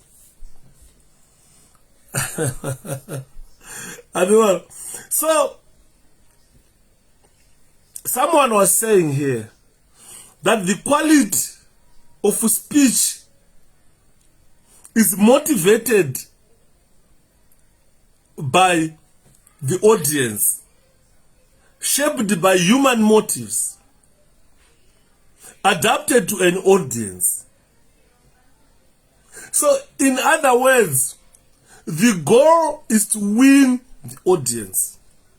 The goal is to attract the audience attention and commitment. Because if you go on the stage or a podium and start saying boo, boo, boo, boo, boo, you cannot say that in Mtare. Then you have lost the audience. Because a speaker's intention or motives is to attract or to court the attention and the commitment of the audience. If you talk like Chwenga, ndoparona chembere dzese dzinenge dzatorwa kumusha kwekwe dzakogara pasi dzabata rushaya dzakukotsira. Ukaenda pararira Chamisa ukaona anokotsira undibvunza. When Mnangagwa is talking, vanhu vese vanorara. You understand? Because haana that which attracts the attention and commitment for. Because people need a commitment to listen to your speech. And the one, Mkoma trinos, Zuri say Mkombas, Zuru family monoma, homie. So sometimes, when we are talking, ZANU-PF people must understand us. That their motives, as we perceive them, or perceived by the Zimbabwean people, is not to build Zimbabwe. They have got bad motives, which every Zimbabwean now can look at Mnangagwa and Chwenga negatively. It's not because we paint them negatively, but they paint themselves negatively when they stand before people. They are not gifted in speaking. They are not gifted in reasoning. They are not gifted in thinking. And we cannot call those type of manini kampums, those dandaheads, uyindu president, uyindu vice president. They are simply dandaheads, those guys. And imona. So God has exposed them.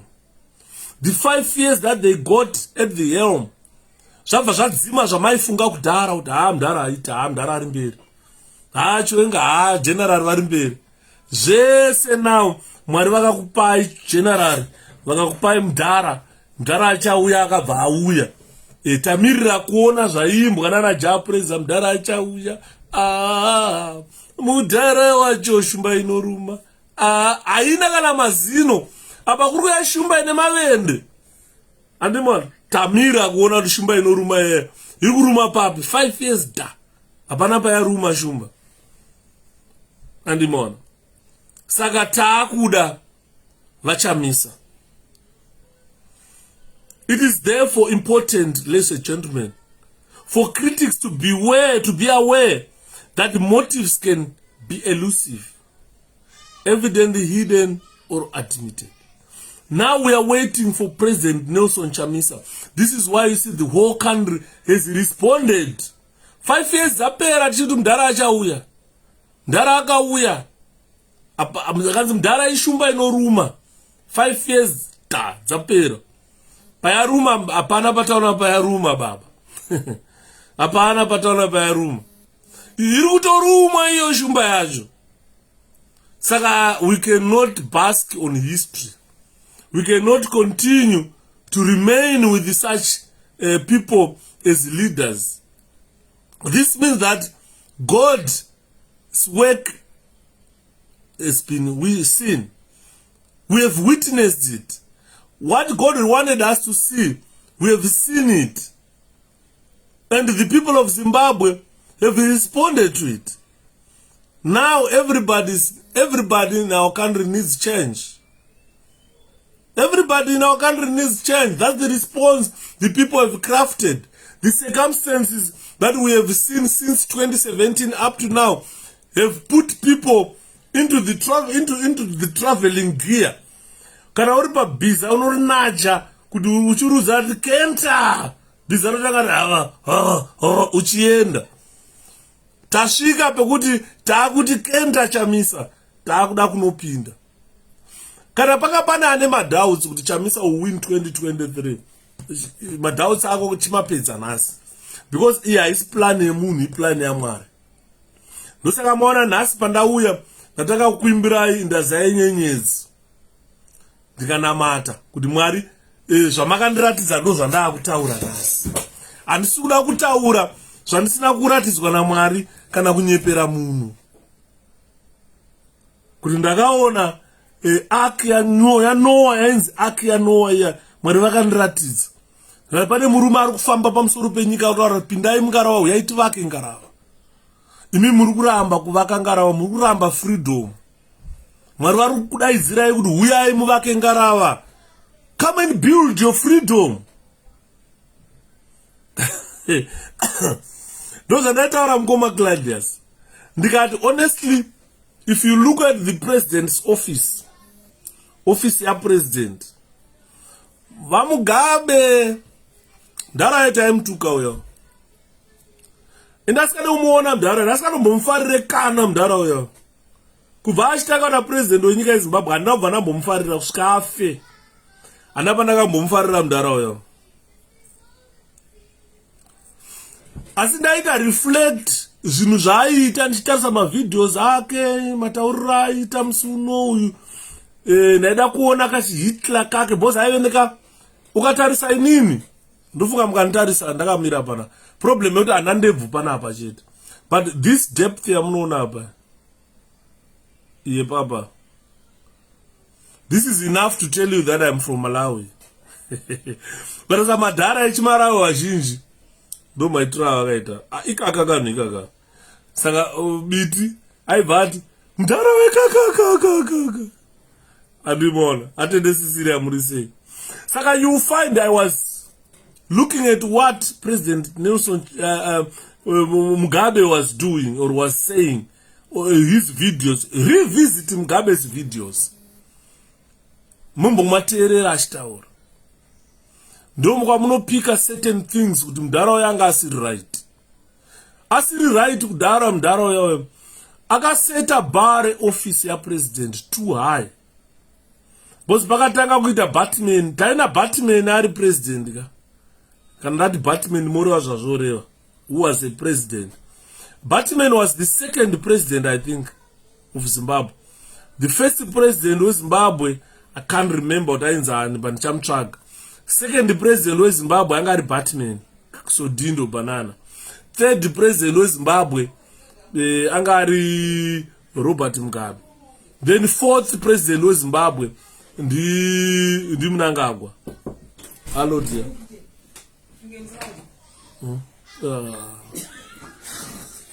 Model go. Yes, I know.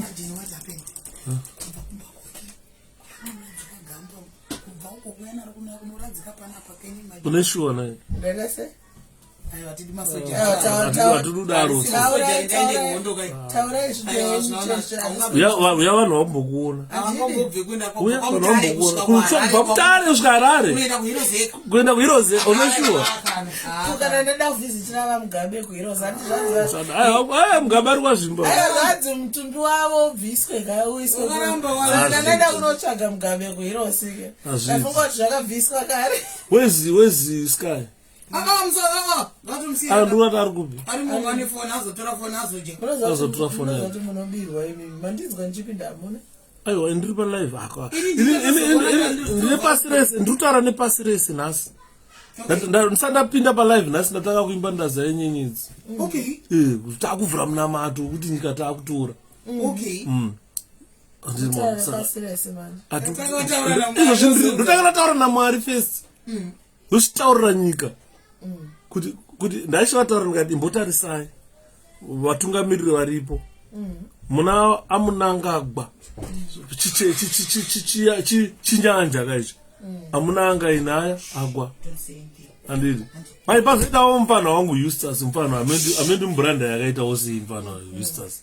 Pane mufana wangu Eustace mubranda yakamufana kayemba mafana vanonzi Eustace daukudza rudzi rwako nhasi kana wanga usingazivi.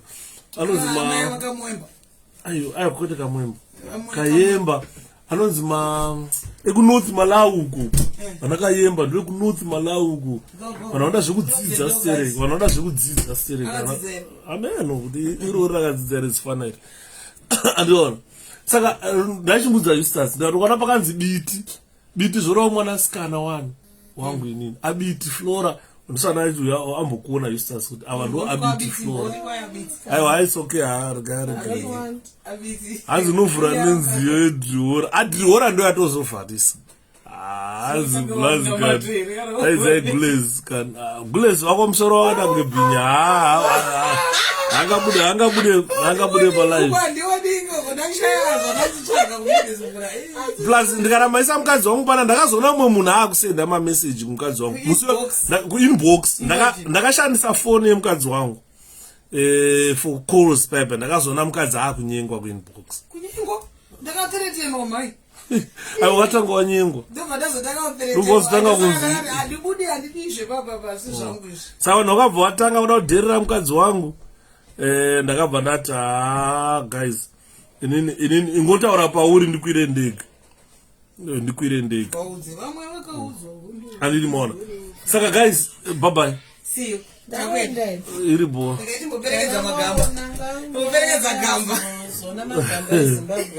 Tokwizira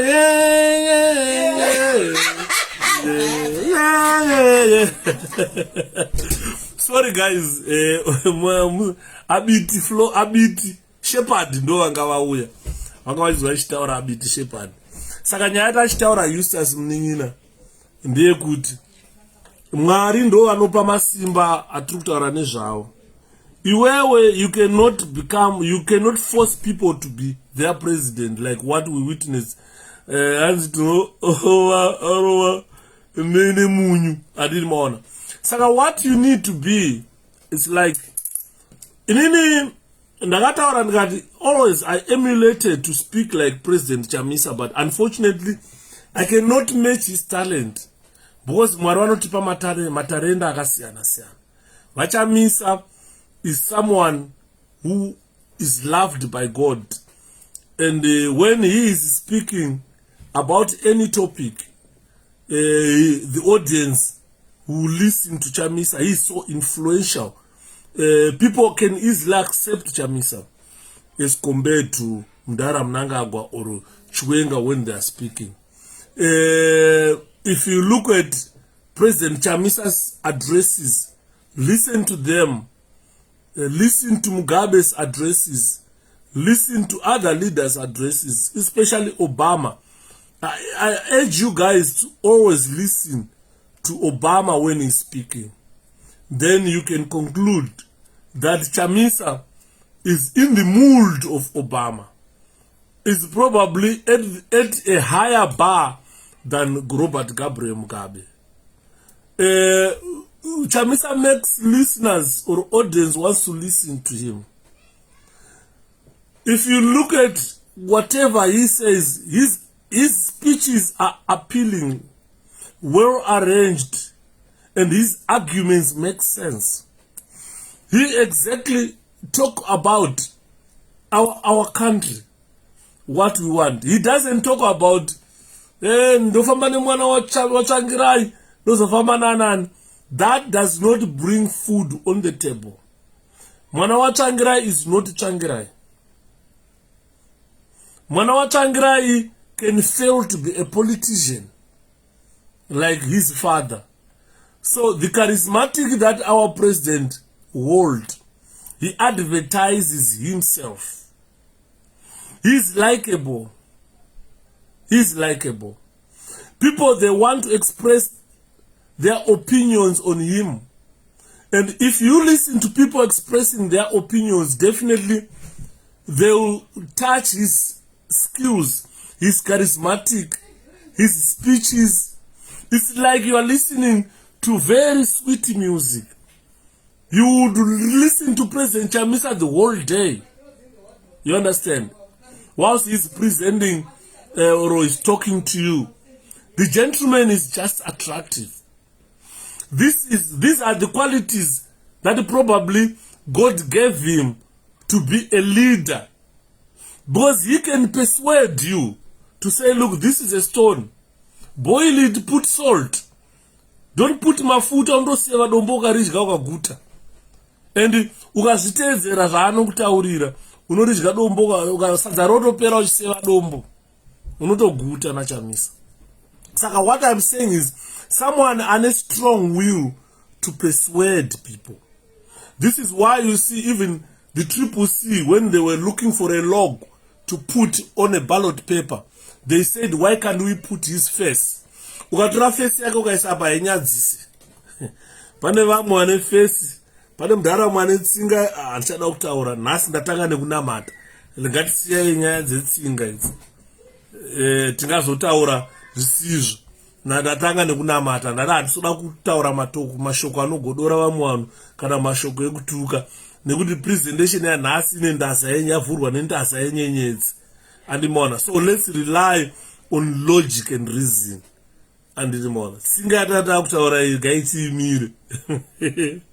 Andimanzo.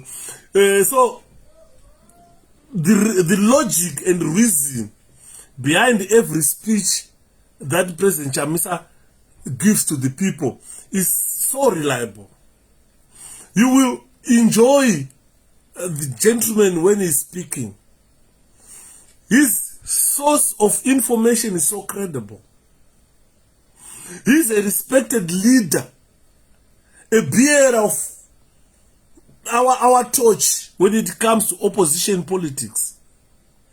There is no point where you can attack Chamisa. Well, if you want to see that vapererwa, and I know Herald, vanoshaya pekuti vanomubata Chamisa kuda kumurovera pasi, because his speeches are well calculated and they are speeches designed for an occasion. He takes his assignment in a way that is so interesting.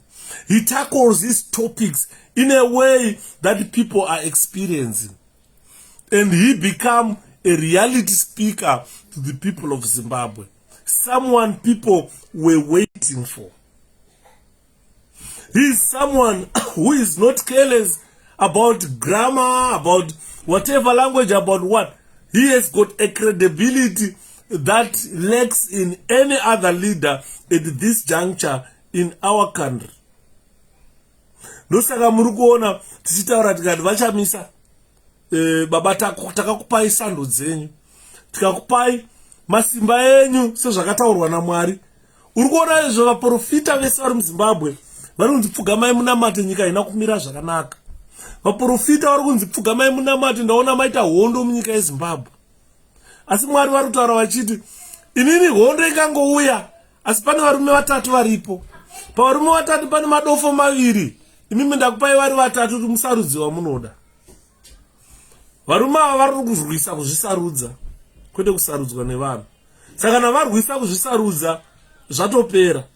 Ndo mashoko aMwari ekutaura kwaanoita. Mwari vanopfudza, vanodzima zvaunenge wakaronga iwewe zvenyama yako. Mwari vanobva vanongedzera nechigunwe chavo. Ukaona simbu iyi yekudai, usaishora simbu iyi. Nokuti ukaishora unenge wakutuka Mwari. Kudai Mwari vanonongedzera kuti uyo neuyo simukai vanhu vakuonei, taurai vanhu vakunzwei. Saka this is why you see ZANU-PF is so tearful. Havachazivi kuti vanobata papi. ZANU-PF iri kutoona power slipping off their hands. Kana mamusingaone, ZANU-PF is seeing power going.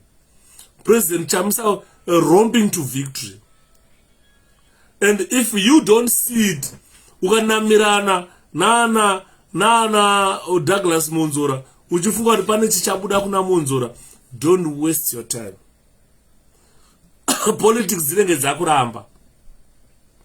Nangasikane kuresponda video yaamai vaenda posta iya.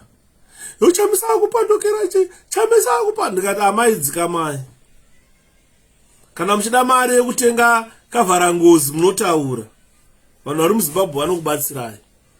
Aikona kuti kana maita nzara, makuita sehuku yadimburwa musoro makupaparika, Chamisa aita sei? Kana musikazive politics dzeMDC, garai pasi munyarare. And garai pasi munyarare. President Chamisa is the vein of life in our country. He's the oxygen that every Zimbabwean wants at this juncture. If you don't breathe, you are dead. And the only oxygen to breathe is Nelson Chamisa. The rest are junk. Atina vamwe vanhu vamuchaona vachazouyazve pasera apa vanenge vane bhara ngerasetwa naPresident Chamisa. Saka tiri kutaura tichiti tisaita saHitler. Ndaiseka zvangu ndikati unoziva kuti there were similarities. Imboteerera Hitler achitaura kana kumboteerera Mugabe achitaura. Hitler, unoziva kuti Hitler anga asina baba. Uchadza munhu achindirambira pana. Hitler anga asina baba. Anga asina baba Hitler. Mugabe anga asina baba. Vanhu variviri vanotsinye vakafanana. Hazvishamise kunzwa kuti kana Monzora ana baba futi. Nokuti kautsinye kacho karipo aka kakahutsinye kaJojo kekupisa bonga, wakupisa minda yese, haudyi bonga iwe. Andimona. Saka tiri kutaura tichiti handisi kureva kuti kana usina baba hausi munhu. ndiri kutaura kuti kana usina baba imbogara pasi ufunge kuti zvandakuita izvi handizofananidzwe here nevanhu vasina ana baba vakaita saHitler naMugabe. Kautsinye kacho kanenge mwana kanenge mwana ari kupindira hondo yamai nababa, kuti baba vari kuti amai handichavadi, mwana kuti amai idai baba chete, yatoifight nababa. Hazvina kumira zvakanaka. Hatred inamonzora and propaganda yaanayo haina kusiyana nemweya wachiwenga, haina kusiyana nemweya wechisatani unofamba muna Mnangagwa. Vanhu vaviri ava vari vatatu namonzora vane ruvengo and vanenge vachishandisa this propaganda yekutaura kwavasina kuswera, yekutaura zvinhu zvavasingazviwi, vanenge vachingorutsa. Unobva wazwa kuvenga fesi yemunhu iye, unotomuvenga. Hitler did have a father and a mother, but his parents were cousins. That's what people say. But his father was unknown. Hitler's father was unknown. Pane murume ainzi Alois vanhu vaifungidzira ndeye baba vake. Anga ari a cousin to the mother. But that was not Hitler's father. That was not Hitler's father. His father was unknown. But there's a gentleman ainzi Alois. Vavaifungidzira kuti Alois kuda ndo baba vani vaHitler. But zvazviri zvekufungidzira. Zvazviri zvekufungidzira. But that Alois was not his father. But the father was unknown. Baba Hitler was unknown. This gentleman ainzi Alois was a Jewish, had Jewish parents. So people were saying the family tree of Adolf Hitler's family could then be a mixed one. Could Jewish. Alois was about 5 years of age. His mother married Johanna George Hitler. Pagarora na mai va Hitler, but Alois was not his father. Definitely Hitler's father was unknown. And Hitler's father was unknown, gentlemen. Yo nhoroondo ndakainzwa kudhara sere. Vanhu vaitaura kuti nanhasi Hitler hapana kana guva. Baba vake vanga vasingazikanwi. Kufa kwakaita nanhasi haana guva. Hapana anoziva kune guva raHitler. Hakuna. He just disappeared. Andibona. Ndozvakaposa zvaita mubhobho izvo. Mugabe akapotsa adisappear kuti kusara asina guva. Saka ndiri kuona vakuru varipo ava panogona kusara mumwe asina guva ipapo. Andi muri kuzwa nyaya yatiri kutaura. Saka nyaya yatiri kutaura panapa inyaya yekuti vachamisa, vakatumwa kumisa zano. Zano yamiswa. Chakudiwa now is you and me to play our part. Whatever part you think you need to play in the CCC, that part is welcome. That part is welcome. Tasvika pa-extend yekuti taakutora nyika yeZimbabwe. Nyika yeZimbabwe kana taakuitora sekuitora kwataakuita, zvaakuda masimba aMwari. Nekuti tikashandisa simba renyama, mangwana tinomuka tochemazve. Hatisoda kuchema. Ngatinzwei mweya muchena waMwari kuti uri kuti kudii, tobva tatopinda totora Zimbabwe yedu. Pane zvinhu zvakawanda zvinotaurwa naPresident Chamisa pavanofamba, zvisingakwanisi kutaurwa naMonzora, zvisingakwanisi kutaurwa naMnangagwa. Vachamisa vanobata our economy side. Vachamisa vanobata the transport side. Vachamisa vanobata the environment side. Vachamisa vanobata the welfare of the people of Zimbabwe. Andisanda mbonzwa vaMnangagwa vachitaura nezvewelfare kunyange emawo veterans vakaenda nawo kuhondo kana vachinzi vakaenda kuhondo.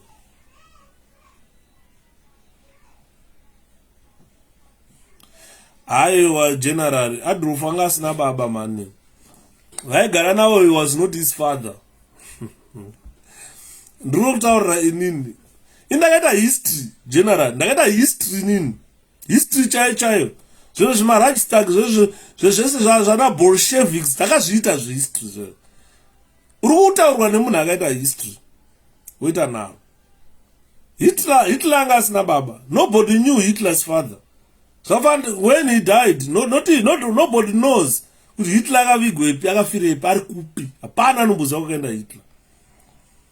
And kuti ufunga kuti Hitler aive neutsinye nemaJudha, you don't understand it, because family ya Hitler yakairi mixed maJerman nemaJudha, but he went on to destroy the Jewish people. Pakaipa mkoma Claudius isimba raMwari irora harina mapise, saka uri kuona the way he handled the year. So this is why I am saying President Nelson Chamisa is always touching on social care of Zimbabweans, welfare of Zimbabweans, education of the people of Zimbabwe. He touched a lot about police and security in our country. He is always talking about the justice system and the introduction of justice in our country. There is no justice in Zimbabwe. President Chamisa has spoken a lot about that.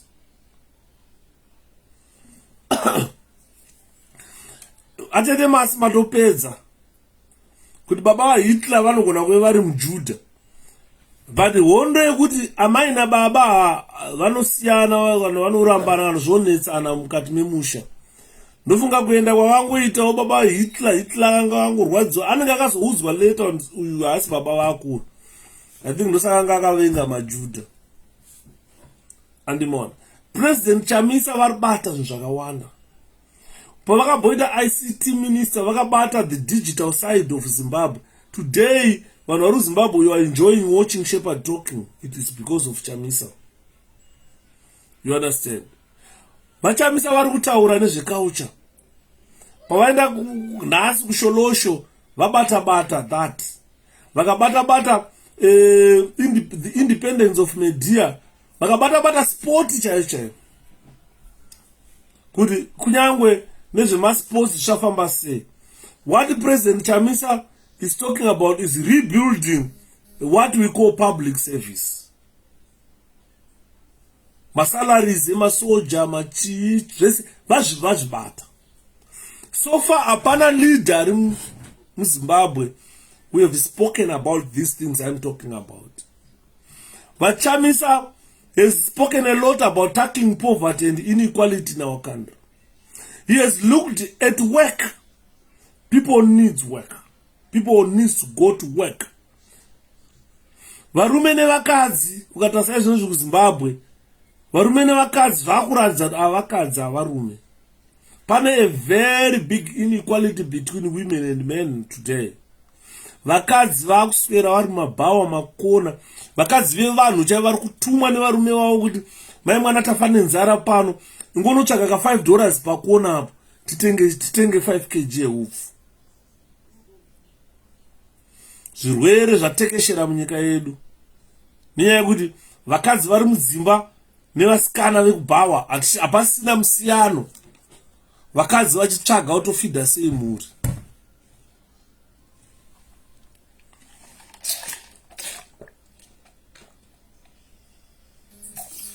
Vakadzi vanotsvaga kutochengeta sei mhuri. He has spoken a lot, Shamiso, Atete Sham. He has spoken a lot about health system. His priority, President Nelson Chamisa has said his priority is a health working system. That is his first priority. Vachikopinda in power next year. Vataura izvozvo. Vakati priority yangu ndiye kumeka sure kuti munhu wese ari kuenda kuchipatara ari muZimbabwe acharapwa for free. Zvipatara ngazvive nemishonga. Akabata education system his second priority. Kuti hakuna mwana asingafanirwi kuenda kuchikoro. Mwana wese anofanira kuenda kuchikoro. Baba ukaonekwa mwana wako iwewe achitengesa madomasi pamusika, nguva yechikoro baba unovharirwa. mwana wako ngaaende kuchikoro mahara, achibva kuchikoro oenda kumba overenga mwana apasi. Vachamisa kutaura nezvekusimudzira pasi rate yenyika, nezvekutora education system yedu kuti ive accepted internationally. 𝗧𝘀𝗃𝗃 is not accepted internationally. 𝗧𝘀𝗃𝗃 ukamakirwa 𝗧𝘀𝗃𝗃 kana uri mwana waMugabe unongowana ma-A, havakutomaki vanongokanda kuti sai ma-A apo zvatopera. Mwana waGunda anongowana ma-A zvatopera. Mwana waYuda anongowana ma-A zvatopera. Nepasina kana kunyora mamasubjects anongonamirwa. Unoona izvezvi kune vafana vari muZimbabwe vanokuziva kuti but I never registered this subject but I got an A. I don't know where it came from. Zviri kuitika muZimbabwe. Saka we don't want such type of education system. We want an education system that will work for the people of Zimbabwe. Mainunu haatotauri nezvazvo. Havana kana time yazvo madhara. Time yavo kuda kubacheta. Kwanza vachitaura kana ukaenda kuvarakashi paFacebook vanoti kutaura nyaya dzegold, diamonds, platinum, but they are focusing on looting our country.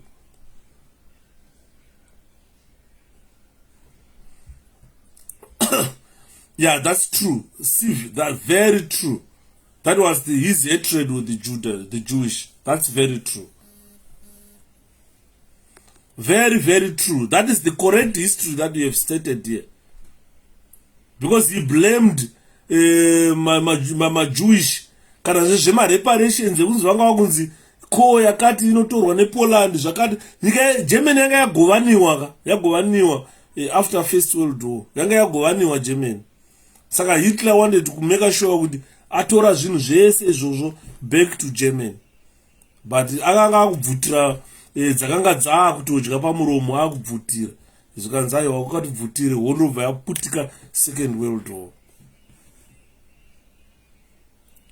Apasina maesi ndo chokwadi. Avachafunga zvekutakla poverty in our country. Ukatarisa in terms of housing, vakapesera kuzvitaura pamanifesto yavo ya2018 tiri kuvaka 1.5 million houses by the year 2023. Up to now hapana chavati vavaka. Hapana chavati vavaka. They don't address the issue of migration. A lot of Zimbabwe are leaving the country, no jobs. Havana chekudya. Vanhu vari kusaridza kunopiswa mataimuro kuSouth Africa vachidirwa petrol vachipiswa. Ofira hake kudya. Asisi kuadresswa in our country. Only President Nelson Chamisa is someone who is talking about that. President Nelson Chamisa has spoken a lot about integration of Zimbabwe into the international community. ZANU-PF yakati, hey, we want to be readmitted mu Commonwealth. Vapedza izvozvo vanonoudza masupporters avo kuti hatidi varungu. So you wonder kuti Commonwealth yavarida kuenda inoranwa nevanhu vatema ndeipi. ZANU will come today. Munangagwa achitaura kuti hey, tiri kutaura nemaBritish toda tidzokere muCommonwealth. Mangwana unonzwa kuti hatidi mabhunu munyika munomu. Vachamisa vakati ma-investors are ready kuuya kuzoinvesta. Varungu vari kuda kuuya kuzoisa mari. Votaura haudi varungu, but you want to re-engage with the Commonwealth. Ndeipi Commonwealth inoranwa nemunhu mutema? Which country runs Commonwealth? Saka you see that they've got conflicting policies. Amuna, we cannot go anywhere with that type of a political party, ZANU-PF. Those people cannot form a viable government. Kuti Chiwenga anenge achitaura zvake, Mnangagwa anenge achitaura zvake, Muhadha anenge achitaura zvake. Mwari kutaura zvekuti ngatibatane tidzokere muCommonwealth. Mwataura hatidi varungu munyika munomu. Hakuna nyika kwainoenda with such a type of people. Vachamisa has been talking a lot about defense and security of Zimbabwe. We must have a national army that is capable of even be deployed kune ma-international duties kwete zvesadhaki chete. They don't care about people. Ndazonzwa zimwana amondiregererawo naye ndogona kungorasa muromo ipapapo. Andimosazi mai rero ainzi Matsenhu rere, anzi Matsenhu, rainzani Matsenhu. KwaMutare muchiruziva here KwaMutare. Kwaive rimwe zimai riya rainzi Matsenhu, anzi gaita sesta racho. Rozi vanhu vezanu masawa anenge mazita embeva. Kuti imwe inonzi Nika, imwe inonzi chii, iwo ari mazana.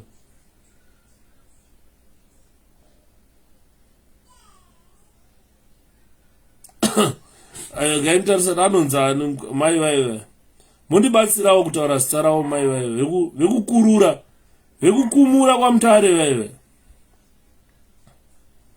Ainzi Shila Mutsenhu. Muchiruziva here mai vaive vekukumura in front of the ambassador weAmerica. Ambassador weAmerica vati regai tonoona maprojects atiri kuita KwaMutare. Toona kuti paroda kubatsirwa ndepapi. Dhuma nemashura KwaMutare. Mashura dai ndina ambassador dai vanati bvisai bhurugwa. Bvisai bhurugwa bunyatso bvisai bhurugwa tione. Ainzi Mutsenhu. Ainzi Shila Mutsenhu. Vanga akapfeka picture yacho ndinayo pana. Ya Shila Mutsenhu uyo. Pamberi paambassador ipapapo. Icho chibra chitema icho chataura asuna na body shaming. Regai tingotaura zvichibra chitema nechibhurugwa chitema icho. Izvo zvitema zvakadai zvawanzopfekwa navanhu vechina vasikadi kugeza vaiva. Vasikadi kugeza. Ndovanopfeka zvitema zvakadai izvozvo. Pfeka chibhurugwa chitema chakadai munhu wechikadzi. Upfeka zibra dema rakadai kutanga rudo unopira mudzimu. Usvika pamberi paambassador weAmerica ukatanu kumashura. Titarise chatauri zvimwe atichatauri. Pane ma-feminine features atisingakwanisi kutaura panapa. Patinoda kutaura kuti kukumura pamberi paambassador, pamberi pevanhu, pane vana vadiki, vanotonyara vanhu vanotonyara. Ende unoziva kuti ukaenda kuAmerica, varungu havana basa nazvo, varungu vanovhara matitsi. Zvimwe zvese zvazvina basa kuvarungu izvo. Boza vanoziva kuti zviri pakati pemakumbo pavo kana vari mukadzi hauzvioni. Hapana chaunoona kana akamira achifamba, hauna chaunoona. Andoona, saka they don't care about that. Vanovhara matitsi avo. And izviri common kuvarungu. Vana kumabichi vachiona vanhu vachidhigidha vasina vangopfeka tumabhikini. Andini mona. Saka you find kuti vachamisa vakuimba. You can comrade Shila is a good friend. Chirega kudaro. Friend yako, why Eustace unongoende ma-friends asingaite panyika mfanami. Others friend yako yaunayo chacho ndini mkomo wako wani. The rest unongonhonga zvipuru nyenye izvi kuita ma-friends. Unoziva dai ari mukadzi wangu uyu kwa usadzoka kumba. Don't ever step in my house again. Never. Andikuona futi. Unoenda pamberi pemwe murume kunokurura. Mukadzi wandakaroora inini. Kumurira mwe murume pamberi pachita chevanhu pasi rese. Tazara taakona chibhurugwa chechipuru nyenye. Nezvibvudzi ameno kudhara vana mai vedu vaisa mafuta ecooking oil vopisa nedombo kudai. Zvotwasuka zvibvudzi kudai. Vakachinda nazvo. Nanhasi mukadzi mukuru ndo zvaanoita izvi. Oenda pamberi paambassador kunokurura. Ameno kuti nanhasi masanctions acho akabviswa here. Ameno Eustace tibatsirewo. Kuti chipuru nyenye chonzi Shila ichi masanctions akazobva here kuti akumura hembe pamberi paambassador wenyika yeAmerica. Andoko kushandiswa kwakadai ndokwatiri kuramba guys. Ndokwatiri kuramba. Ndosaka maona taakutaura kuti taakuda nyika inotongwa nevanhu vane dignity. As Eustace friends are usually questionable morals. Akungeri mairi is questionable. Muningina wacho man, chinzwa mashura Eustace. Muningina wacho ari kutaurira Mnangagwa kuti munhu wese anodzoka kuZimbabwe ari kubva kudiaspora ngabhadhere $50 yechi ndokufumura dzinza rese kufumura akucharoverwi mazuva ano, it's free. But chinondishamisa maika ndakutora free mudiwa. Ungaendawo pamberi pechita chevanhu nyika yese woratidza zibra riri kunhuhwa mukaka kana tine tsvina yakakonona kuZimbabwe kashoma usati zvinonetsa kuwana kaizvi mapendi zvimabra zvinonetsa. Tine vamwe kuZimbabwe tichikura taiti kadana na mwasikana waitoona bhurugwa rakaita kusungwa kudai rakaita kusungwa kona bhurugwa rake rakasungwa kona. Vamwe varume taiti tutaura chokwadi, vamwe varume taiti kanotamba bhora, murume mukuru patinenge takunobvisa paipai kunokumura mbaitoona takapfeka mashoti ka hazvireo taida kupfeka mashoti mukati memabhurugwa tinge takavhala takapfeka utsanza baba mashe pakati pemakumbo anenge akaita mashe tinge pakarwa nebhazuka apa andoona imi taiona zvakawanda takaona zvakawanda isusu ndisaka vachinzi experience is the best teacher.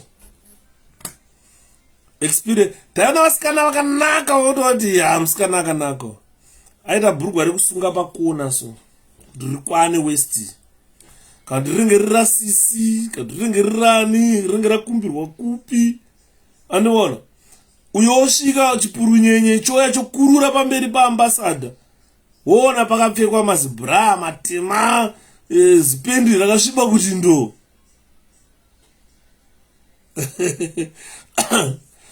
saka uyu muningina wamai vaya manje vekukumura vaya pamberi paambasada muningina wacho ndiye ari kutaurira Mnangagwa kuti hanzi muZimbabwe wese anodzoka kuZimbabwe ngaabhadhare $50 yechi. Ndadzoka munyika mangu ndosvika anodzibhadhara $50 kupinda munyika mangu inini hanzi ilasiki ringe radhamba mukoma mainunu alright sezvo inini gaindinyarara handichada kutaura zvakawanda but taifuka pamwe kuda bhozi upenyu inini ndakakura zvakanaka, ndakakura ndisina mukoma kana muning'ina, asi nyaya dzandainzwa kune vakoma nevaning'ina vaive mudzimba umu waiti mwakasvika akabvisa bhutsu panapa mumwe wako ari kubva kongosvika opindawo mubhutsu momo oenda kunoona baby. As I started that 5 years ago, diaspora pay for that, and in return, I asked my chef for diaspora vote. Honestly, ungabhadhara kupinda munyika yako yeZimbabwe usas. Kana kunzwa kuti nyika yaperera. Kutopa haidotagwirei mari. Mazimba kana takapusa, tobhadhara kupa tagwirei mari. Kukanzi railways tagwirei. Kukanzi fuel tagwirei. Kukanzi road tagwirei. Kukanzi parliament kuwakwa tagwirei. Kuri kuwakwa ground tagwirei.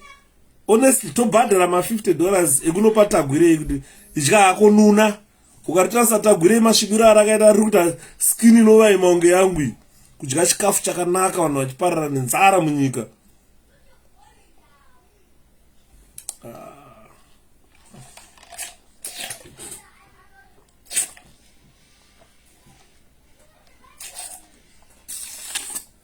Musadaro so ndopaunoona kuti party inonzi ZANU-PF yapererwa.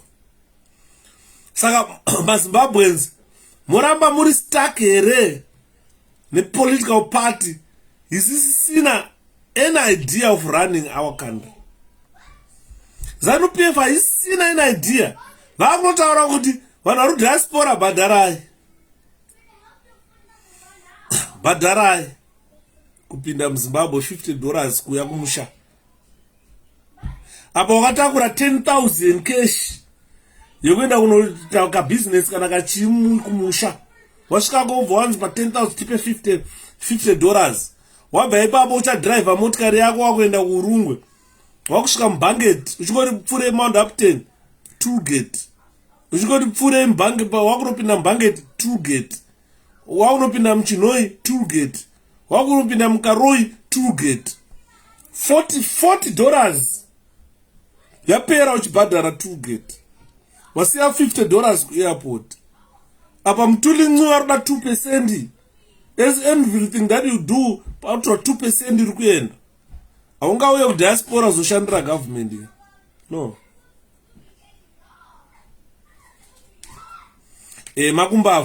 makumbavha ndo maurana ed ekunana Dubai bosi kana vachienda anaona auxilia ka anaumuona auxilia anombosvika ed ombobviswa catheter omboonana nezvure zvakadaro zvisina musoro zvezvo zvipurunyenye zvinoswera kutaura zvakaora painternet. Sorry guys, ndambonamata nasi andimona because pfungwa dzake so destructive.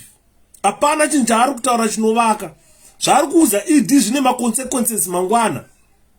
Hakuna muZimbabwe anofanira kubhadhara mari yekupinda munyika make. Uya kuUK onzisa visa, uya kuUK uisa visa. MaBritish ndo kubhadhara. Kana maBritish achida kuya kunyika kwedu, of course ngavabhadhare visa. Nokuti takuya munotobhadhara mavisa. Aikona kuti uya kunoko bhadhara visa, odzokera mushako kobhadhara visa. Come on. Kana mundu zvaakuratidza kuti kutonga kwacho Eustace matadza kutonga.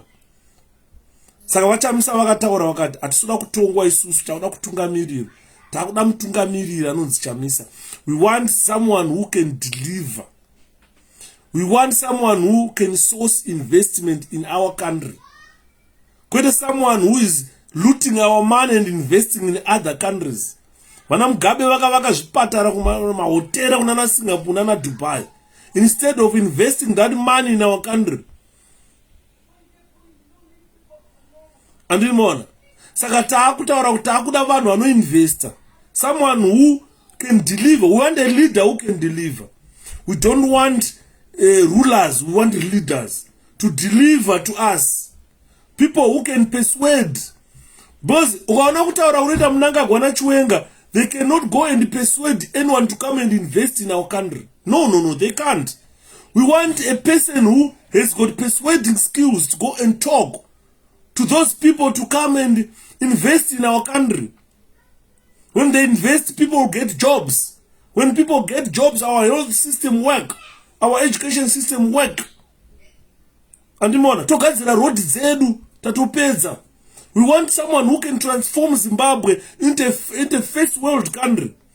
That idiot was talking that I learned quite a lot in the first world country. I learned quite a lot in the first world country. And when you go back to third world country, you want to go and pay to enter that country. You want land to do what? There are a lot of people with land in our country. A lot of people, all Zimbabweans, we have owned that land for 20 years. And until today, apana chiri kubuda pa land iyoyo. Then you continue talking about things that destroyed Zimbabwe.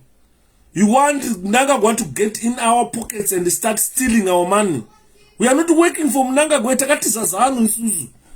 Apana muZimbabwe nari mudiaspora asina kutiza zanu PF, apana musanyeperwa. Angava ari munhu wezanu. Ndaitaura namwe watete vangu zvikanzi ko mudhara wako mavhaza ari kupi mazuva ano. Ndikati mavhaza vanofanira kuseka kana mheno zinongonyora maarticles adzo ameno Herald yakadzipa pekunyora. Zvikanzi unoziva kuti mudhara I don't know say achisapota zanu. Ndikati inda. Zvikanzi akatumburwa kusara matumbu ari panze. Vanhu vakafuka afa mavhaza, masiya vakafuka mavhaza wafa. Hanzi vakatiza vakaenda. Pakauya kunoku machitera mukadzi akasvika chinzi mavhaza akuya kuzoita medication arapwe kunoku. Achibva asvika achibva asika asylum achibva apuwa mapepa. Ndakati chiregai kudaro mudhara wangu. Chiregai kumudaro. Andiri vanhu vakadaro avapikelela nezano. Andosvika pakutopuwa ice cream ine poison kuti arove pasi. Nenyaya yekuti zano yacho iri kutaura haikudi. Yoramba uri pikelela. Zvafanira kuti triple C. Kukanzi Shepherd haudiwi navanhu vekutriple C. Handirambe ndakanamirira kutriple C. Ndobva.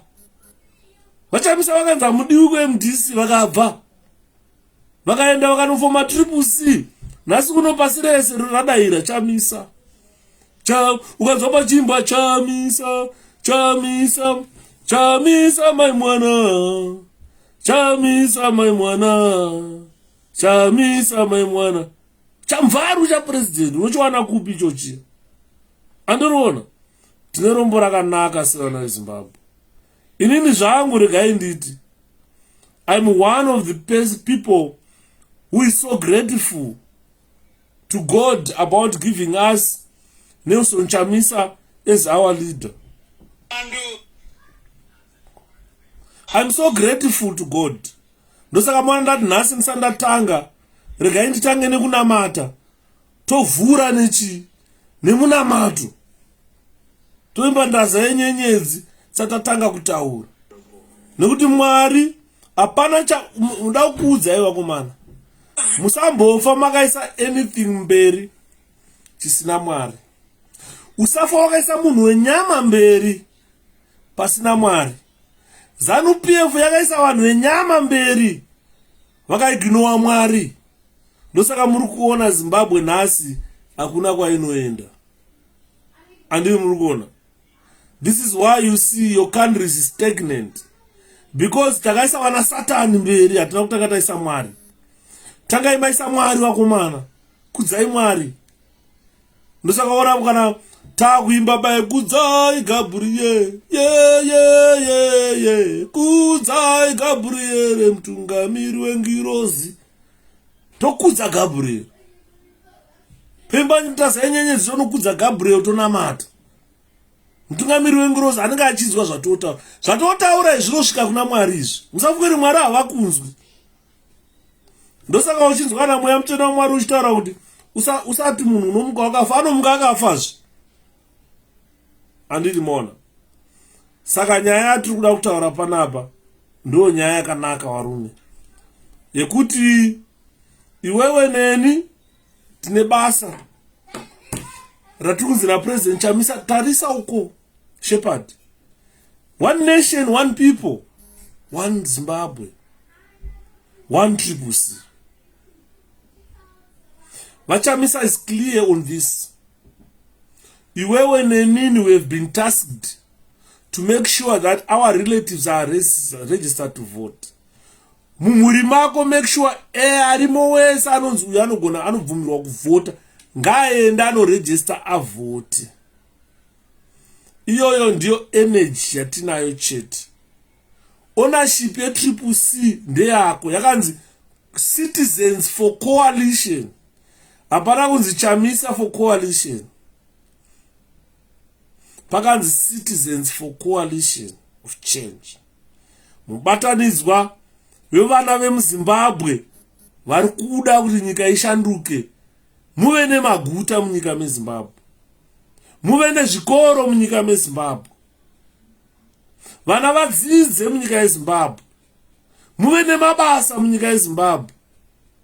Mufeme mweya wakanaka munyika yeZimbabwe. Muvakwe maindustry munyika yeZimbabwe. Muri kunzwa nyaya yatiri kutaura.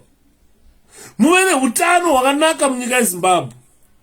Unoziva kuti at one time 2008 life expectancy yemuZimbabwe yakasvika pa32 years.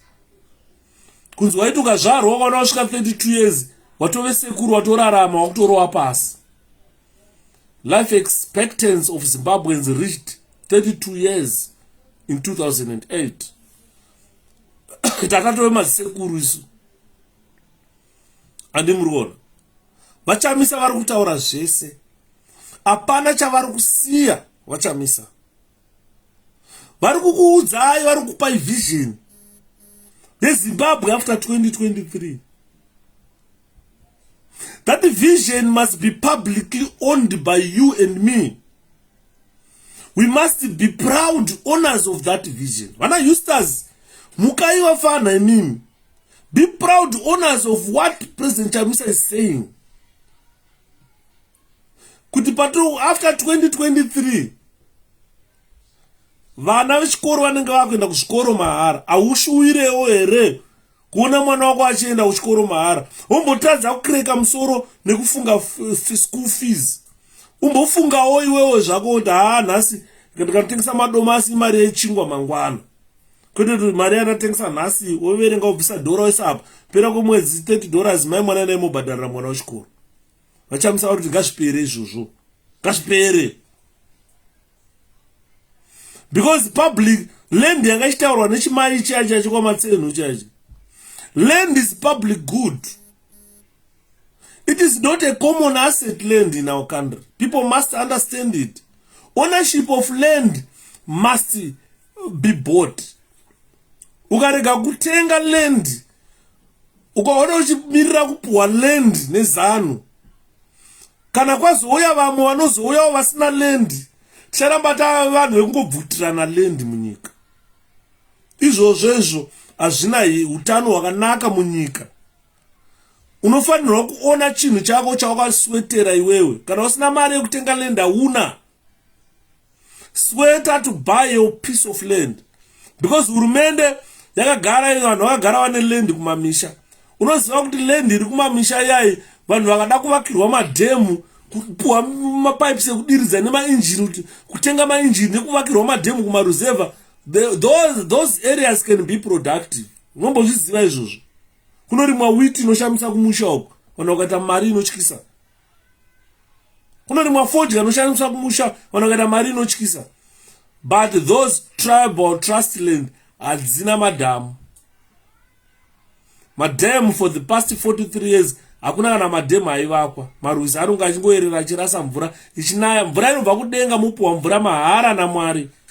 Yoerera ichirasika ichienda kuna Zambezi. Mvura inorasika ichienda kuna Zambezi. Muchitadza kuhanesa mvura kuti murime muchikowa amudi. Mura pakarimwa kudhara. Vana Bright Matonga vakaenda kunotonu vakanotora mapurazi aive nemaorange aitapira zvekutapira zviya. But nhasi enda kunoona kusina kana chinonzi orange. Millions atakaruza, billions atakaruza. Orange maremon twakuoma twakadai kushaya mvura hapana rudiridza. Tikati tiri musoro wakaoma unge zvigogodza. Kana yasvika nguva yekurima totanga tapisa sango. Kwaya muno muUK hamupiswe sango muno. Sango kwana huswa unomera mumunda mako is a blessing in disguise. Vanongopinda paya nezvitractor zveotora huswa hwese houcheka housunga. Kana mashanga aya ateupisa kumusha haapiswa aya. Anotorwa mashanga aya oponywa osungwa ita mabhero unoswa uko. Mombe dzinoswera dzichidya mashanga iswa sauti kune mvura yekumwa ikoko dzisusa mukaka. Dzichidya mukaka wakakura. Bari kuMuzimbabwe katakunorima faka moto. Tatopisa munda wachena takutosa tractor. Manyowa atikupisa. Andimona atisataziva, atisatamuka. Chinorwadza tiri mu 21st century. Tiri mu century ine Britain. Tiri mu century ine America. Tiri mu century ine Russia. But we cannot think, we cannot reason to make our lives easy for us. Munhu mutema kungoda kungonzi aimbingai. Uchifamba unoona munhu achifamba muZimbabwe muya mune vafana vasina boots akapfeka tag ye500,000. Uchifamba nezimotikari re 10 million. Uchidisa vanhu dust uchichinyira vanhu vasina mukana wekuba. Nekuti iwo wakaona mukana wekuba.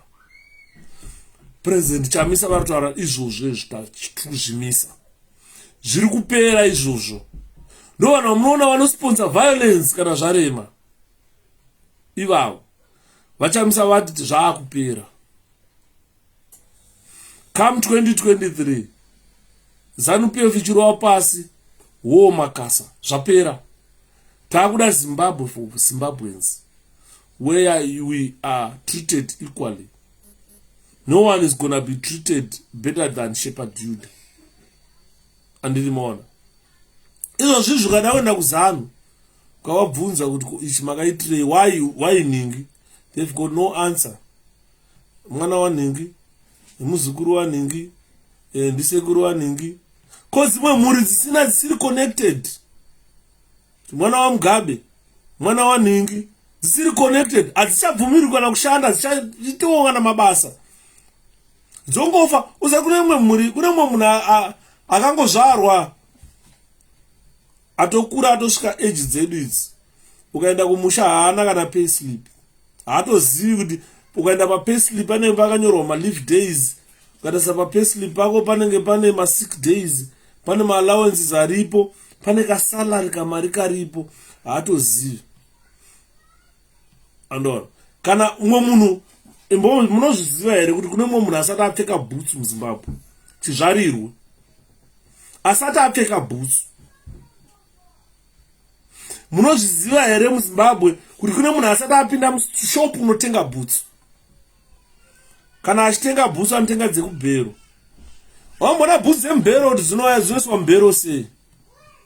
Ndakazviona gore randakauya 2008.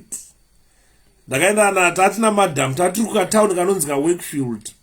Kune refugee holding center iri paWakefield, iri padhuze nepaWakefield prison, paseri pejeri paipa. Ndopatanga tiripo pa. Tiripo ndakapinda namadhamu mutown. Ndakati ndauya muUK zvakanaka. Unoziva ndakamira so pakapupuruka 10 pounds pamberi pangu, pupuru. Ndokota mavhana nhonga. Kana madhamu kanzi achiko ndikata nhonga 10 pounds. Ndotochasa 10 pounds. Akati une lucky rakanaka, welcome to England. Ndopatapinda mushop. Imwe shop yanzi shoe zone. Ndo shop yandakatanga kupinda yeboots. Nditsvaga boots dzekupfeka. Tapinda imomo. Mune mumfesi akauya akatenga boots.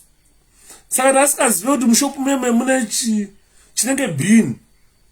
Saka waiti ukatenga boots, waibva wabvisa dzawakapfeka, wobva wakanda mubhini imomo, wobva wapfeka nyowani dzawatenga.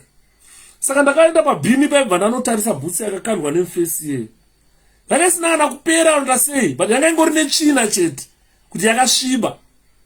Unoona maBritish anotenga boots imwe nekuti iyi yakasviba, obvisa yakasviba osa mubhini, opfeka imwe yaari kutenga. Anotenga boots 80 pounds, otopfeka, obvisa iya yanga akapfeka nekuti yakasviba, okanda mubhini, otosunga shoelaces akutobuda kuenda. Ndakashamisika ndikati tisotozoita murungu zvikanzi ndozvaenda muno muUK. Saka dzinozosungwa boots dziya dzoiswa mabhero. Ndo boots dzekupfekwa kuZimbabwe. Zhinji dzacho dzinenge dziri dzemadhara afaya mumakehome. Munyika munomu hamuna ukama unge hwekuZimbabwe. Ndakaudza mumwe munhu ndikati alright, hamuna ukama unenge hwekuZimbabwe. Nokuti inini kana ndikashanda ndichachengeta mai nini munin'ina wamai, ndichachengeta sekuru hanzvadzi yamai, ndichachengeta baba munini munin'ina wababa. Vese vanenge vachida kutarisira kuti ndichamupa $10, ndichamupa $5, ndichamupa chi. Upenyu hwako hwese unokushanda uchidhisibhesa mari. Hamuna ukama hwakadaro muno. Muno kana wakura unongobuda woenda unopuwa imba yako yo, wogara kwako wega. Wotanga kuteerera imba yako, kana une mari wotenga imba yako wogara ikoko.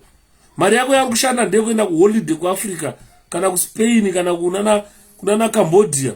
Kwaunosora udya madafi nenyoka ikoko. Ukabva ikoko wodzoka wotanga kushanda futi yegore rinouya kuti uende kuholiday. Ndobasa ravo muno. Havashande mari dzekuchengeta mukoma munin'ina chi, hakuna zvakadaro muno. Haubhadhari school fees, vana vanongomuka uchienda kumahara kuchipatara. Haubhadhari chipatara, unongomuka uchienda kunopinda kuendi iyo wakutorapwa, wakutojungwa jekiseni. Ukapuwa mubhedha chipatara chauri unorara kana Queen Elizabeth anorarama. Hakuna chipatara chonzi ndechapresident ichi ndichani muno. First world country. Ndo yachitaurwa naChimatsenhu chaya kunzi ndadzidza zvakawanda kufirst world country, vanhu ngavabhadhare ma$50. Munomu haubhadhare $50 yekupinda muno mwana uri muBritish. Haubhadhare $50 kubva kuti waenda wagara kuAustralia wakudzoka munonzi bhadhara 50 pounds yekuti wagara kuAustralia. That's nonsense.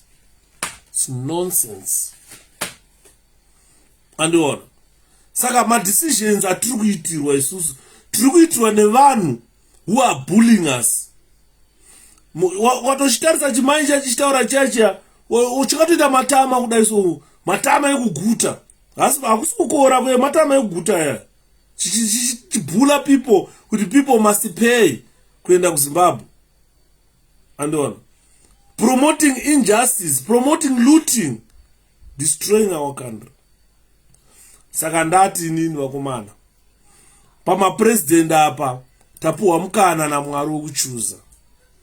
God loves us. Mwari anotida. If you look at what is there at the moment, you can tell that we have got 3 gentlemen in this political arena who are political players. God is exposing 2 of them, building the 3rd one. 2 of them are failures in politics. Amuna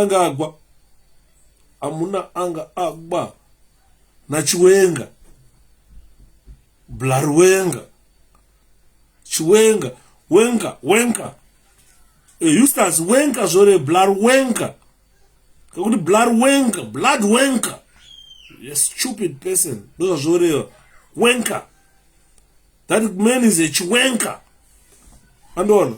Atinga tambe chitambisirwa upenyu na Chiwenka.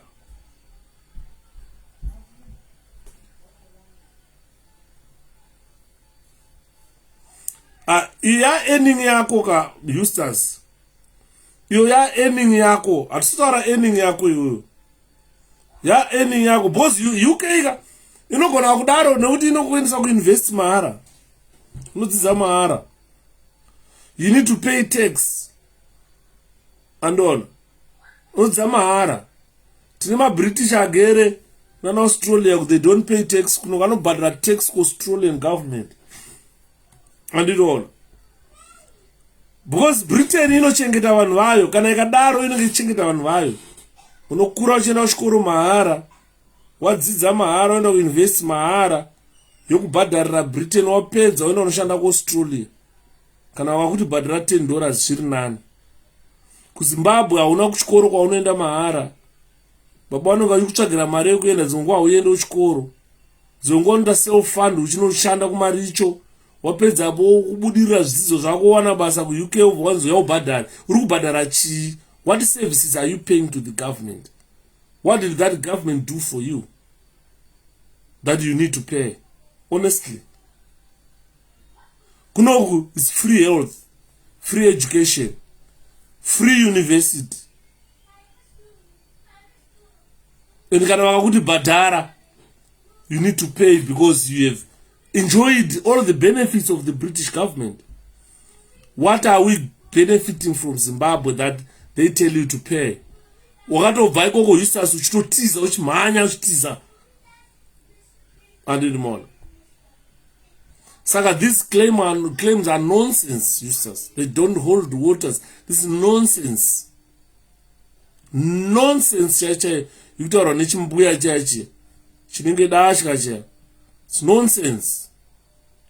Saka nyaya yatiri kutaura ndeyekuti Mwari vari kutiratidza hapana, our old parents in Zimbabwe do not receive any income support, so what do you want me to pay for? Exactly. This is the question that I'm asking you, Eustace. That here the government look after you, Eustace. Uchizvarwa vanokupa child benefit. Vanokupa child benefit uchizvarwa. Wasvika school going age, you go to school for free. Waenda kuchikoro mahara, waenda kuuniversity ukubhadharira.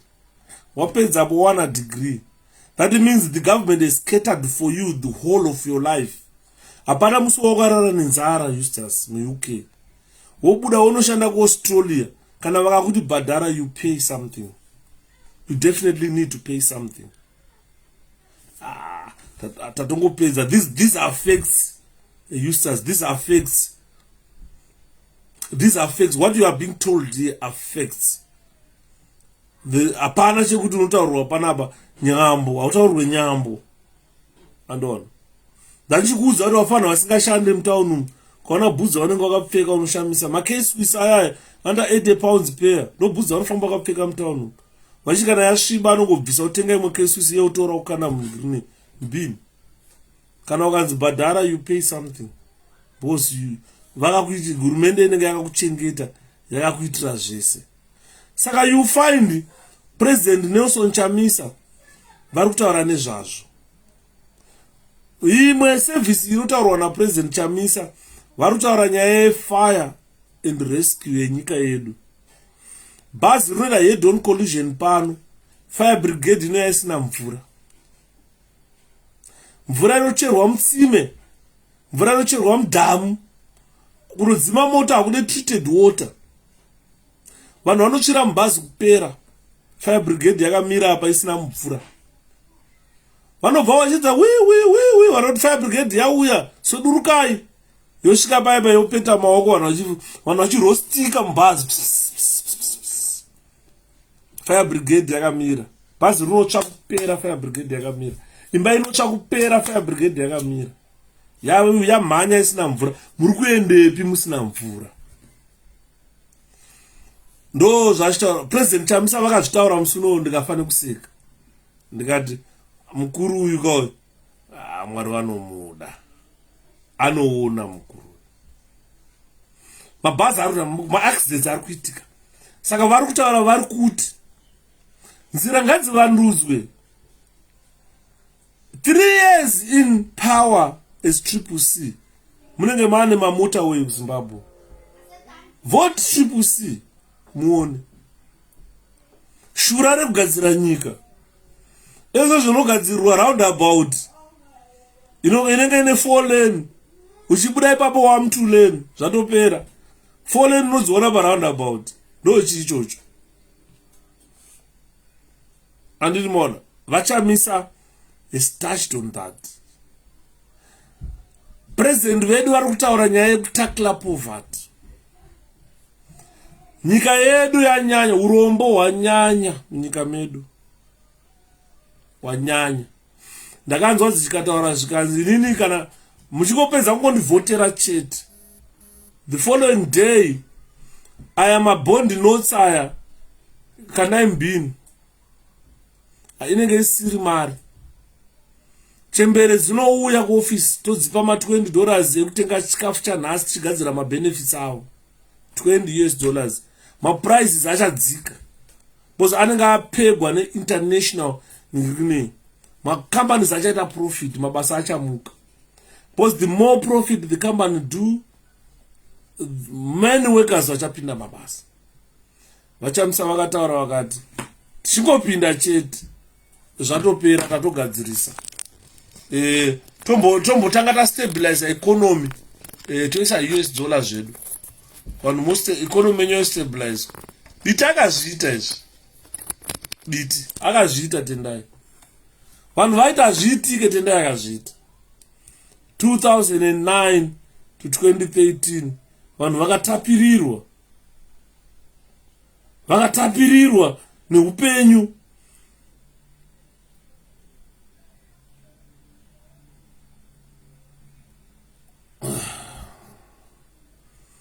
Kwanzi kumonzora asiwa ndianani kofuti waenda 8.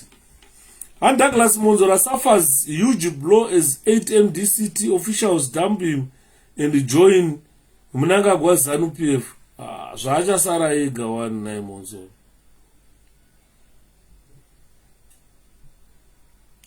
Zvachasara ega naye.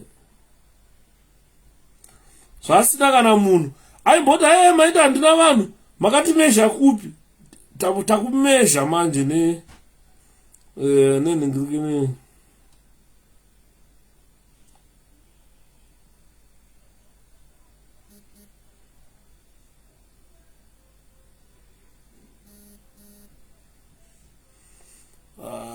umana zvakaoma 𝗧𝘂𝗴𝗶 ona nero kakata guys, ini ndikaramba chiparidza nhasi kwakuri kuparidza zvinhu zvakanaka zviri kuitwa naPresident Nelson Chamisa. Mabasa akanaka ari kubatwa nemwana womumwe munhu. Ngatitendei. Unoziva dai tiri vana shepherd Yuda takatasara nenda kudhara. Hey, doti ufambe panapa uvharirwa, fambapo uvharirwa, dai wotemwa nematombo, kudai pfuti dziri kuridzwa pese pauri kufamba, pfuti dzichingopfuti, unoona ndikufirei, ndikufira nyika kuti igute, sure inini. Andiona, hanzi vanhu vakatapirirwa, but they forget who was the mastermind. They thought it was ZANU, that why they went to vote ZANU PF 2023. Ezvezvi vakuona manje Q atete Q vakuona vanhu, time is Q. Vanhu vakuona manje kuti 2009 to 2013 haisi ZANU yakagadzira nyika. Paya vakanga vari vakomana vana bita, and chamisa atakura vese aenda navo vese, atakura president 𝗠𝘂𝗴𝗶𝗶𝗄 vakanga vari vema-industries. Akavhurwa ma-industries paya akatomboshanda, production ikatokwira, vanhu vakapinda mabasa, vamwe vakatombowana mapensilipi paya. All of a sudden vana Chinamasa vakufunga kuti ndo vanesi. Chinamasa kanenge kambo kachipopi kanofarisa, vakufunga ndo vanesi, ndisi takazodai zvati mudondo pfocho.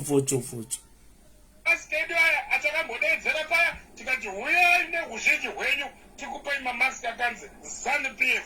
Iye zvino tine maunderwear, mabhurugwa, manduwe akanyorwa zvekare kuti ZANU-PF. Chinonakidza manje pamanduwe aya ndemahara.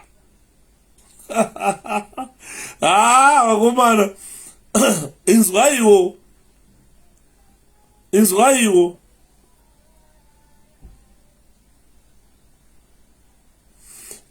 vakomana.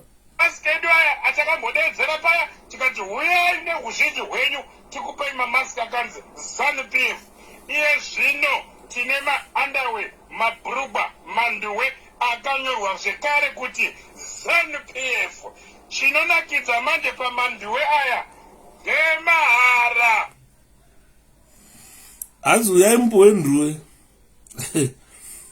Ukaona wakusvika pakupuwa nduwe, kana newe unoneta manje. Eustace, tione nduwe yako mfana. Ndimakapuwa nduwe.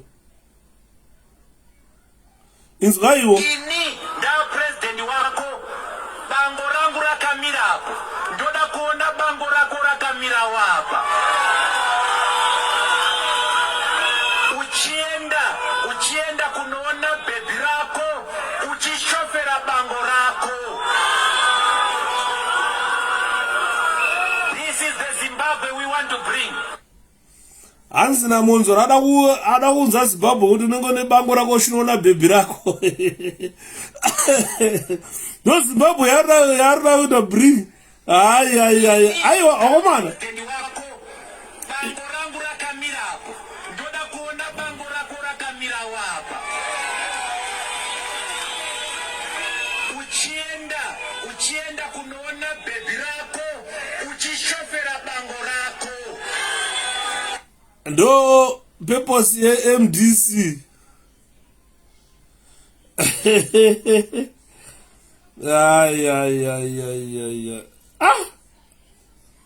Ya, hanzi unonge uchinoona bebi rako uchishoperawo bango rako. Zimbabwe.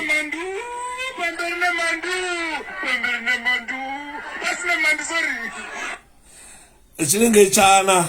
Mandu chinenge chana. Izvo hanzi pamberi nemandu.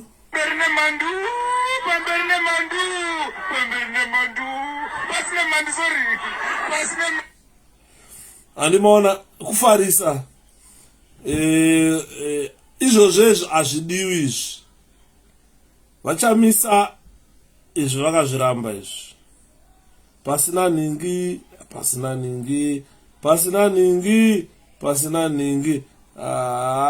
Hakuna kwatinoenda.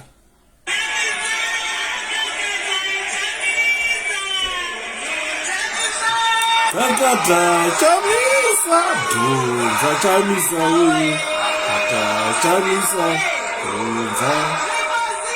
Takata dhunza. Takata dhunza. Aka kanota ndiwe padhuze namaikura. president wangu vanondidakadza ndobvanazwa manyemwe chamisa kakata chamisa dhunza chamisa we kakata chamisa dhunza chamisa we kakata chamisa dhunza chamisa kakatsi kitine mabayo maizware kitine baya mandu mandu mandu mandu we saka this zvinhu zvatiri kutaura panapa izvi guys zvinhu zvekuti you cannot compare this rubbish with the president Nelson Chamisa.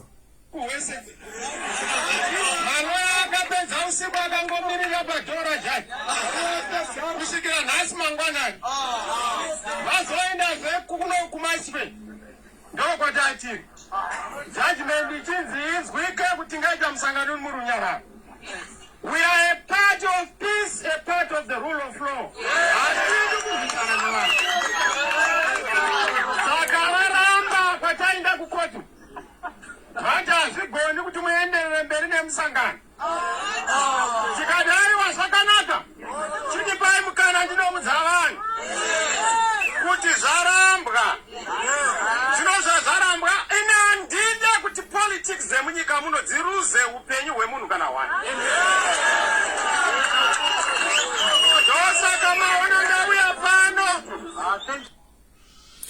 Manzwa president vachitaura apa ndiri kuplaya mavideos dati mucompare what we call political maturity. Hanzi unongoshofa motikari yako uchinoona bhebi ndipresident venyika vari kudaro. President vari kutaura kuti handidi kuti munhu aruze upenyu nepolitics. Ndiri kuplaya mavideo aya for you guys to understand. Kana maakutsvaga munhu anonzi president munotsvaga munhu akaita sei, munhu anotaura zvakaita sei. Andiri maona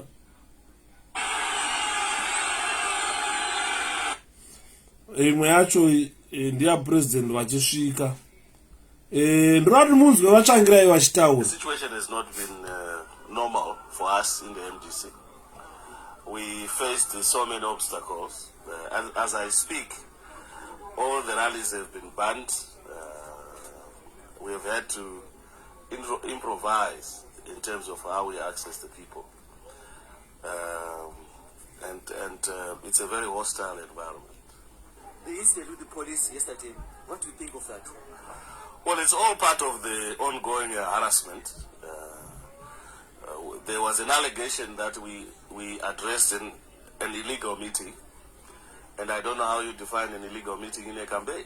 I assume they were under instructions, but if they were not, then it also means that some of the police officers are compromising their professionalism and behaving in a partisan way, and especially in a disrespectful way, in which the leading candidate is being treated like a common criminal. Adidi maona zvitaura hanzi nava vatsvangirai vasati vaparara. We improvise a way of meeting people. It's a banned part. We are banned. C, we are banned. But we are meeting people right now in another platform in a different manner. We have improvised the way to do it. Saka inini warume ndakuplayirai maaudios aya kuti munzwe mega vakuru venyika vachitaura. Chiregai munzwe chembere dzenyika dzichitaura.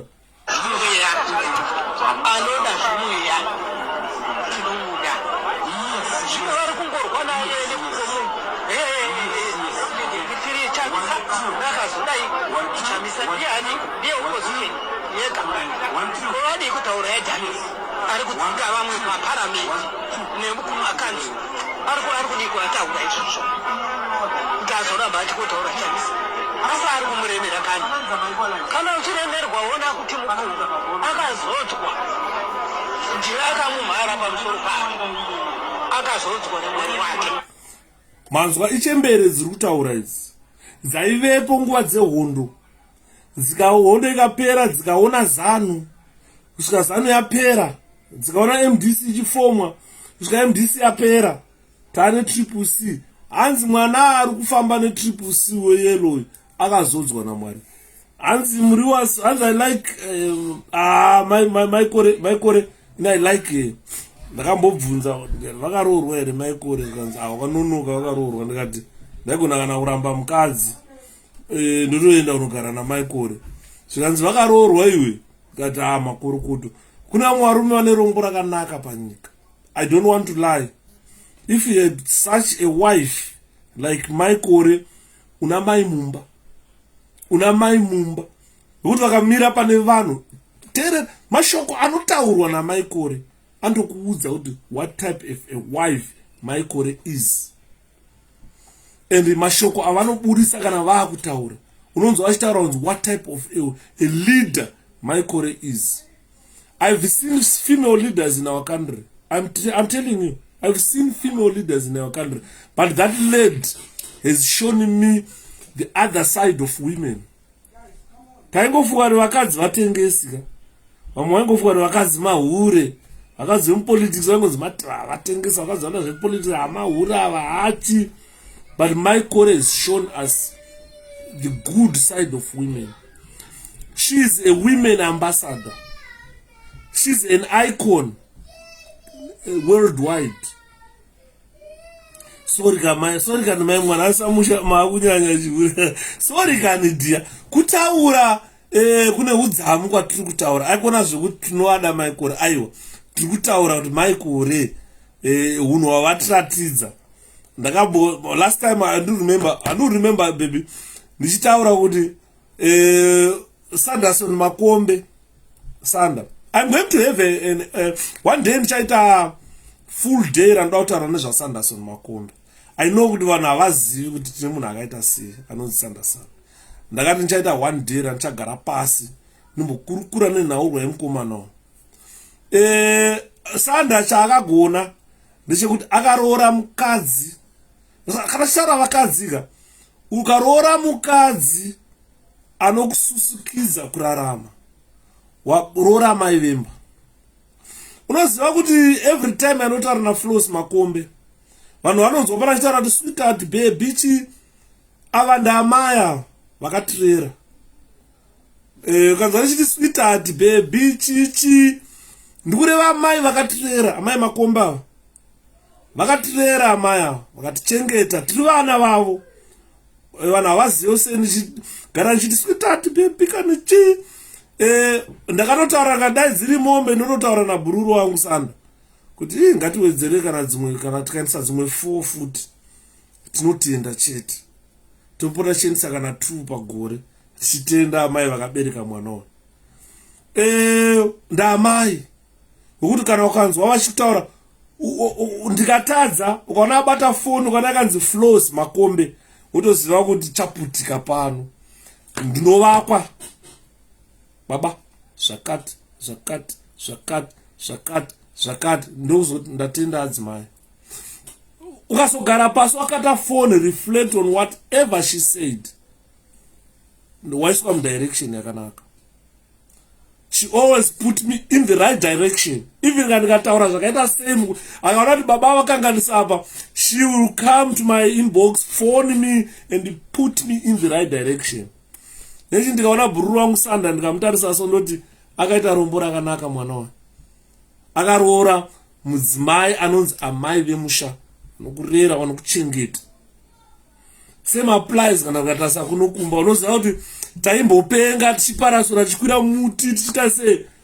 Asi ndakaroora mudzimai wekuti nanhasi ndikagara so ndikamutarisa I feel guilt kuti bva mwana uyu ndamutora kugara naye dai ranga riri rombe ndakazviona kutara 20-30 years now chitiri tese. Saka unoona vanhu vakaita sana Floss Makombe namai Makombe ndo vanhu vamwe vanotivaka. Ukaona waroora mukadzi anokuvaka wapedza. Ukaona waroora mukadzi anokuvaka chete wapedza. Anokuratidza direction yeupenyu wapedza. Anokuudza kuti iva nedignity vamunhu. Ndofunga Sanderson vanhu vanongona achapiya. Hamusana kumbomuona live on Facebook achitaura nonsense. Taure nonsense. Kana mudzimai wacho hamusana kumbomuona achitaura nonsense pana. Andrugona. Inini I'm proud to be associated with the Makombes. I'm very proud. Very, very proud to be associated with vanhu. Because vanhu vakandivaka vakandipa direction.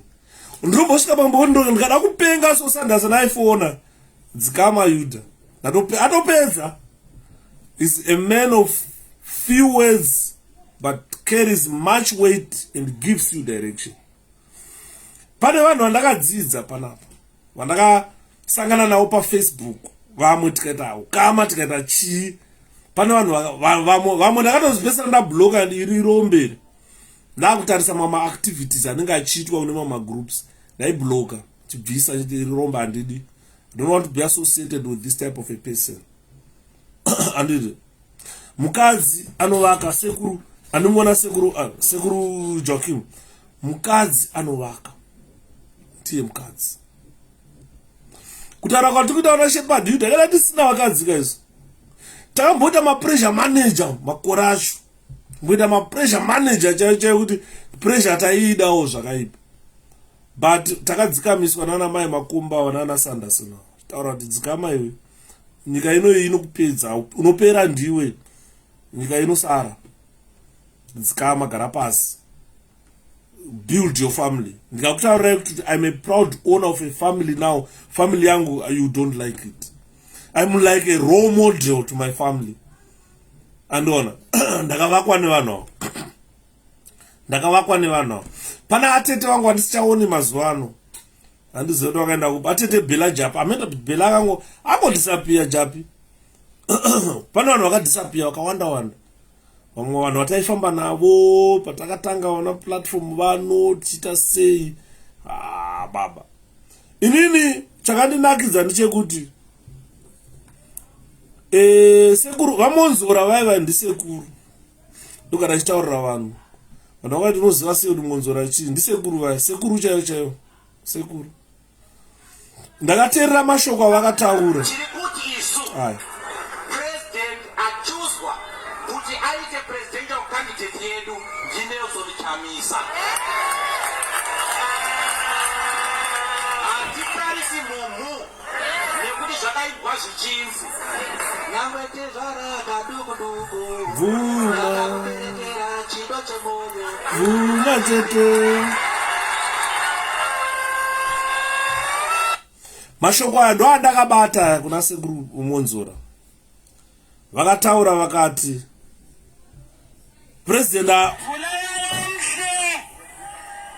president asarudzwa navanhu ndavachamisa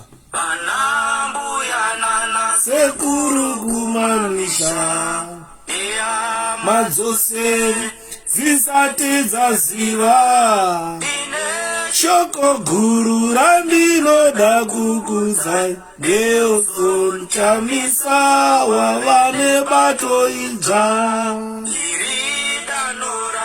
torwa mushure mekundu zvaonekwa kunzi zita reMDC rakange rasvibiswa nemandu monzora komichi kana kupe nevamwe namave kuenda kunovhoti munofanirwa kucherechedza kwazvo chiso chachamisa nemasi matatu pamwe neruvara rwemabhanana urwo ruvara urwu Nelson Chamisa voterai pamasi matatu muna matatu voterai Nelson Chamisa voterai ruvara rwemabhanana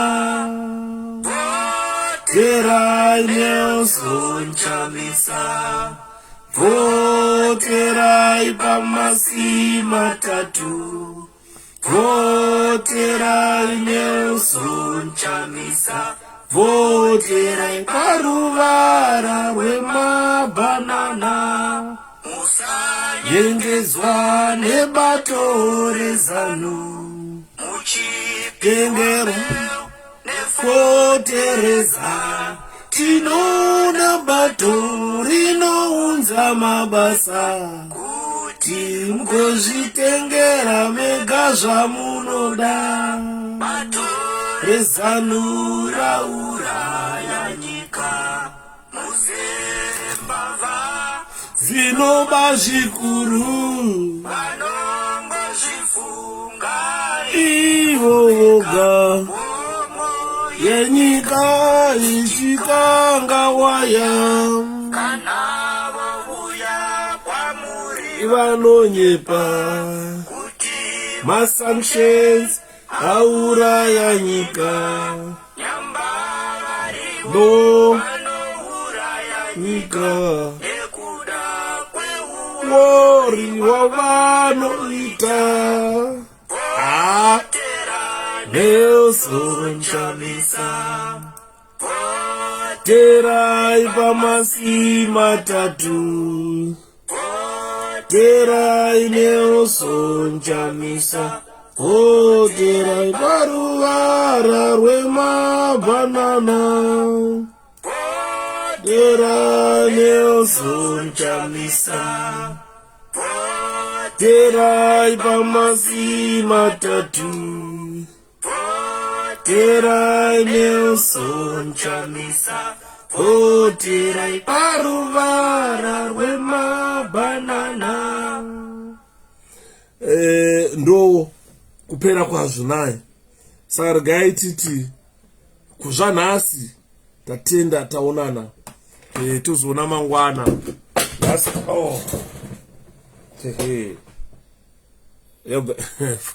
foni yabva yatsimuka. Zvinowanika. Saka zvanhasi toti arume tatenda taita sei taonana. Inini inbox yangu is fine. Kana pane munhu anofila kuti ane something to contribute, usazofona uchindituka. Boss ukazofona uchindituka, inini hapana ane monopoly yekundituka. Tinogona kubatana pahuro. Andiona. Saka please musazofona muchindituka. Mune namba yangu. Vanenge vane zvavangoda kuziva, vanoda kubvunza bvunzai. Vanenge vaona kuti kubvunza havasi kuda, vada kutuka, stay away from me. Inini ndiri munhu wevanhu. Ndinofarwa kuti zvandiri kurwira mangwana kana Zimbabwe yafree nevana vako nedzinza rako richange rakuenjoy. Andidimona. Saka munota kuti chisimuka tichimba diriwo rairo vanogara mudiriwo diriwo rarembanje vanogara mudiriwo diriwo rairo vanogara mudiriwo diriwo rarembanje vanogara mudiriwo vakomana vanogara mudiriwo diriwo rarembanje vanogara mudiriwo usatambe navo vanogara mudiriwo diriwo rarembanje vanogara mudiriwo diriwo ravakomana iro diriwo rarembanje vanogara mudiriwo diriwo rairo vanogara mudiriwo diriwo rarembanje vanogara mudiriwo. Good night. Torora zvakanaka naye Wen Shepherd Shaibu Ndolo Yuda. Hayi watosangana mangwana naye. Enjoy your night. Good night.